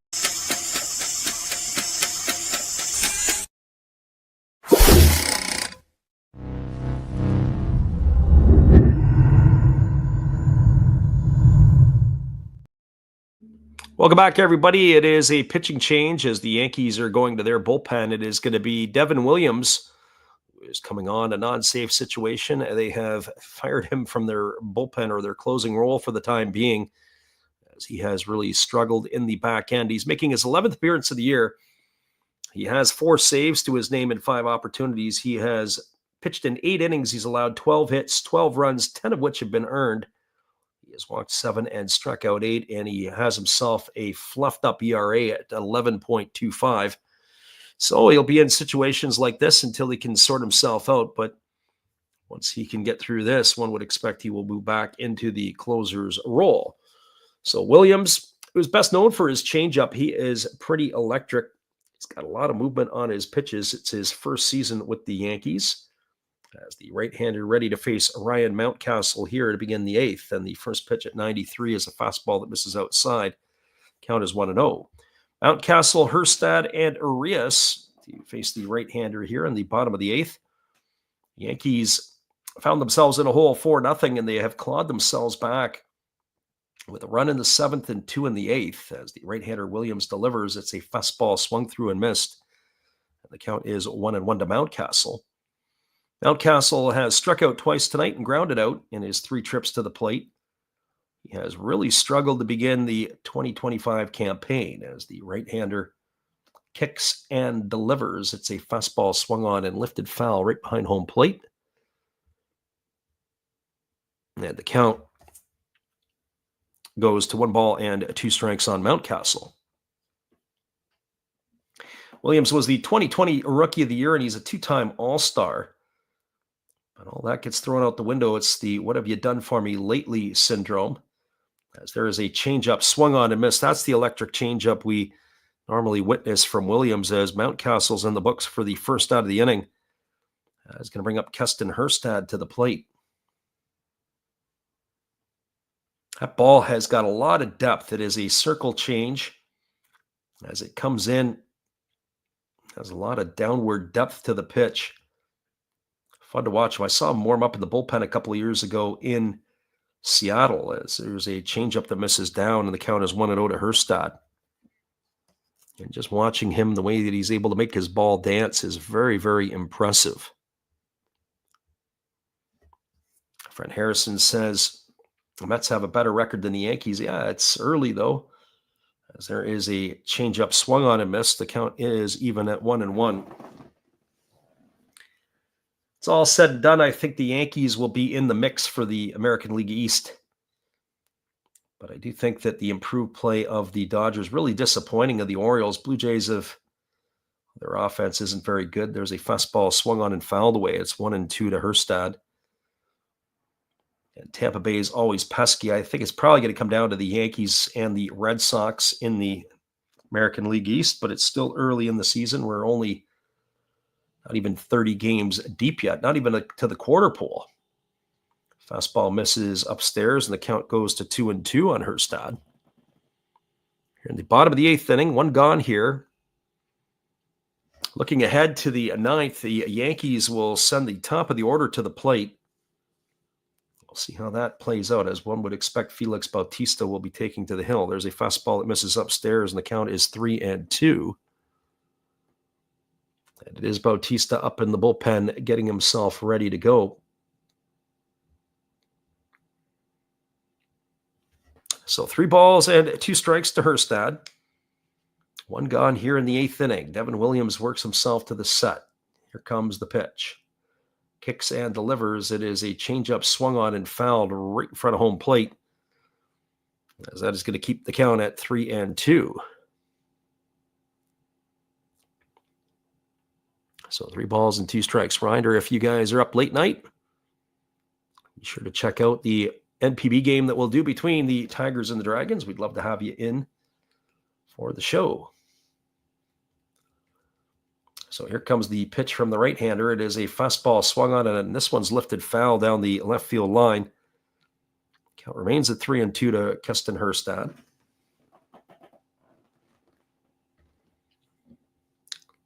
Devin Williams here in a battle with the Oriole hitter. This is going to be the 8th pitch of the at-bat. As he kicks and delivers, there's a changeup swung on. It's grounded over to the right side, fielded neatly by Goldschmidt. He underhand flips it to the pitcher covering. That was a little bit of a suicide ball. Ball was up in the air there for a while. Not the best of feeds. That's going to go down as a ground out, 3-1. Better get to the park for some early work tomorrow to work on your flips. So that is the second out of the inning, and then it's going to bring up the third baseman in Ramon Arias. Well, for Arias, he is 0 for 3 tonight. He has struck out twice, and he is grounded to short. As the first pitch from Williams is a 93-mile-an-hour fastball that knocks him off the plate, and the count is 1-0. So 1 ball and no strikes. Arias batting from the right side here against the right-hander Williams. Holds to the set and now delivers. It is a fastball swung on. It is popped up over on the right side. It's playable. Paul Goldschmidt's underneath it. He's in shallow right field, and he's going to haul that one in, and that is going to do it here for the Orioles as they go quietly and in order in the 8th inning. There was no runs, no hits, no errors, and nobody left the board. We're moving to the 9th inning. It is the Orioles 4 and the Yankees 3. Stick around, everybody. We'll be back in just a couple moments. The top of the order, Grisham, Judge, and Bellinger to come to bat, and we'll be back in just a few after this.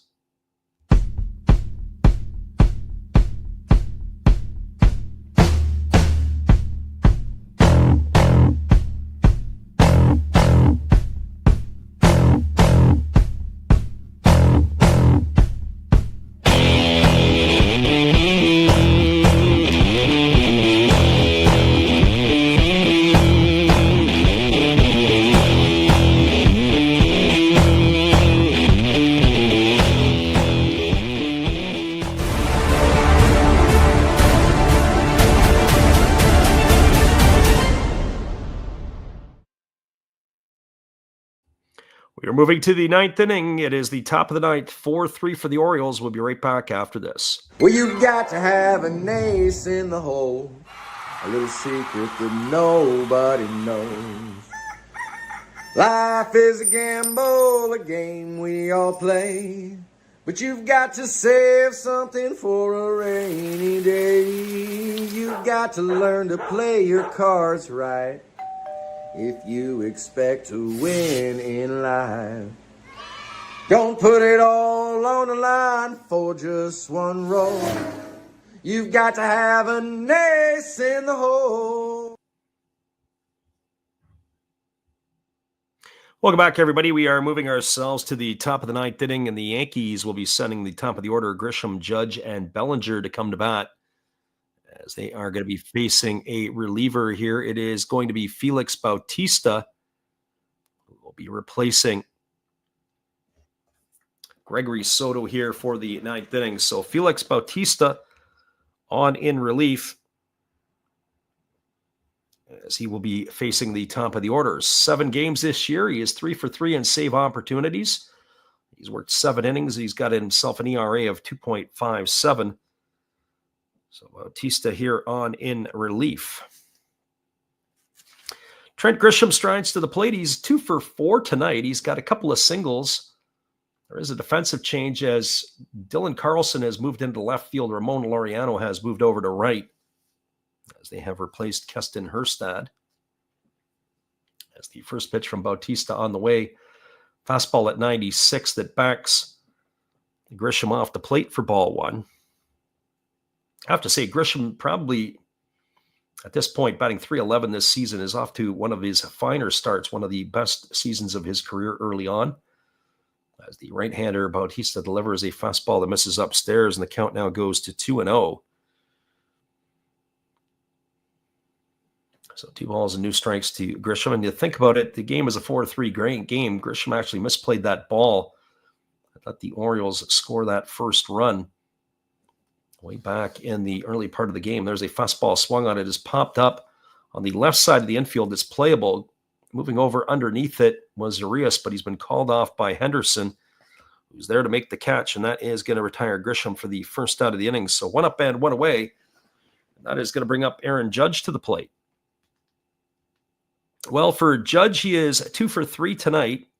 Check that, 2 for 4 tonight. He has 2 singles and 4 trips. He's also driven in a run as he bats here, trailing 4-3, and the first pitch coming from Bautista as a fastball that is center cut for a called strike at 98, and the count is quickly 0-1. So no balls and 1 strike. Bautista ready to go again here as he gets the sign from Rutschman. And he kicks and delivers. There's a breaking ball that misses down, and the count goes to 1-1.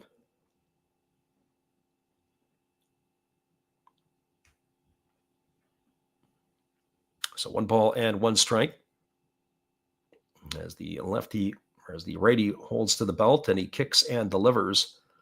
And there is a breaking ball that catches the outside corner, and now Judge is in the hole at 1-2. So 1 ball and 2 strikes.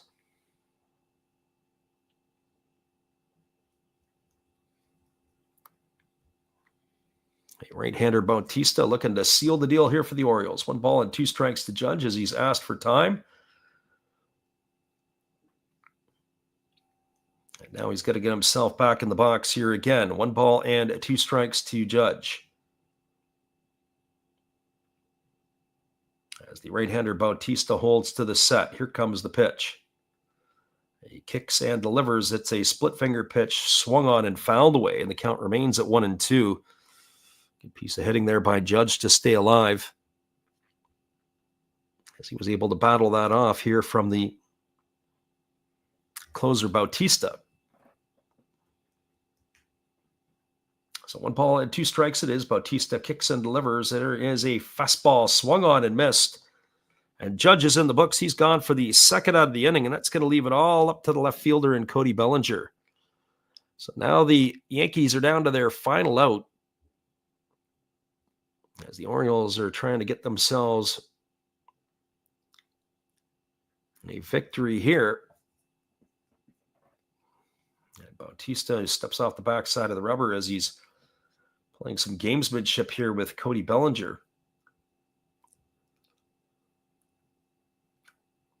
As the right-hander works himself to the set position, here comes the pitch. As he kicks and delivers, there's a fastball that misses down and away, and the count is quickly 1-0 to Bellinger.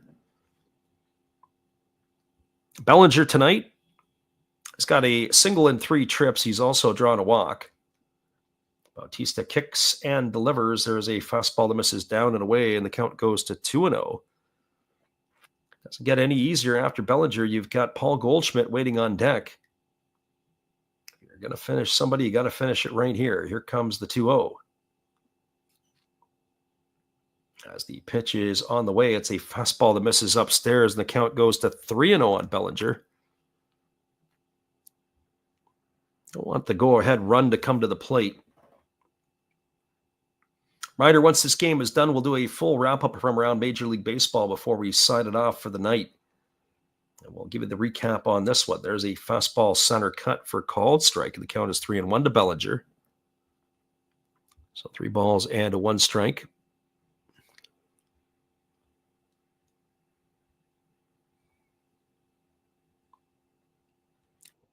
Ander holds to the set position, and now he kicks and delivers. A fastball swung on it, has popped up. It's over on the left side, giving chase is Arias, and that one's just going to drift into the seats, and that's going to run the count now full to Bellinger. So 3 balls and 2 strikes to the Yankee left fielder. Oriole fans are on their feet, trying to will this one home for their closer, Bautista.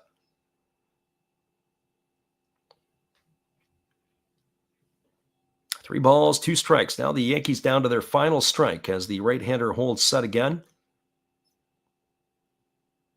And the pitch on the way to Bellinger is a fastball swung on and missed. And that is going to do it as the Yankees are going to fall 4-3 here to the Orioles.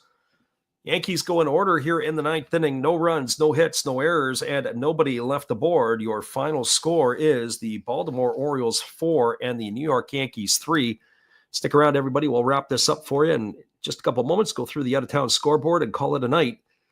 Your final score, 4-3 for the Orioles. Hang tight. We'll be right back. Good evening, ladies and gentlemen. Namaste. Hey, I hope you guys have been enjoying the game. My name is Hollis. I've got a YouTube channel called Another Hollis Build. I love baseball cards. I open up brand new product for you guys. I open up old stuff. I do breaks. I do auctions. All kinds of stuff concerning baseball. I'm Friars faithful, Padres to the end. I also love Garbage Pail Kids and my animals. I have a ton of animals. It's like a mini petting zoo here around my house. I also love my city. San Diego, baby. I take you all around the city and show you what's up. If you guys dig stuff like that, cruise on over and check it out. It's Another Hollis Build. If you dig it, subscribe. I'd really appreciate to have more follow me along on the journey. Hey, either way, you guys have a wonderful day or a beautiful, beautiful evening. No matter which one it is, make sure that you make it great, my friends. Big up Last Raps Baseball. Yeah, Freddie, let's go. One love and peace. Yeah, man. Welcome back, everybody. We're going to wrap this one up for you here, and we'll also take a look at the out-of-town scoreboard. This one here, well, it was kind of a tale of 2 halves. In the first half of the ball game, it was the Orioles who did all the scoring. In the second inning with 2 out, a single by Jackson Holliday, and he was brought home by a double off the bat of Ramon Laureano to give the Orioles an early 1-0 lead. The Orioles added to their score in the third inning. Back-to-back walks by Gunnar Henderson and Adley Rutschman, and up stepped Ryan O'Hearn, and he deposited a 3-run shot into the right field seats to give the Orioles a 4-0 lead. The Yankees were able to claw back. They got a run in the 7th with 1 out, a single by Oswaldo Cabrera. He reached second on the throwing error by the third baseman. And then up stepped Trent Grisham, who singled. And then a Aaron Judge fielder's choice drove in the first run of the game for the Yankees. That cut the lead to 4-1. In the 8th inning, the Yankees added a pair more. Paul Goldschmidt led off with a single after Jazz Chisholm struck out. Anthony Volpe doubled home Goldschmidt. And then Austin Wells doubled home Volpe to cut the lead to 4-3. But that was all the Yankees could get as the closer, Felix Bautista, came into the 9th inning to shut the door 1-2-3. And your final score 4-3. It was a win goes to Tomoyuki Sagano. He goes to 3-1 on the year. Will Warren takes the loss. He is 1-1, and Felix Bautista will pick up his 4th save of the 2025 campaign. Looking at the scores for around Major League Baseball, there are some finals across the MLB. Cincinnati Reds knocked off the Cardinals today 3-1. 3-8-0 for the Reds, 1-5-0 for the Cardinals. Nick Martinez gets the win. He's 1-3 on the year. Palante takes the loss. He's 2-2. Emilio Pagan gets his 8th save for the Reds. The Twins thumped the Guardians 11-1 tonight, 11-7-0 for the Twins. Guardians 1-8-0. Bailey Ober gets the win. He goes to 3-1. Williams takes the loss. He's 2-2. New York Mets flex their muscles against the Washington Nationals today. Griffin Canning picks up his 4th win of the year as he goes to 4-1. Williams takes the loss for the Nats, and it was Arena who gets the save, his 1st of the campaign.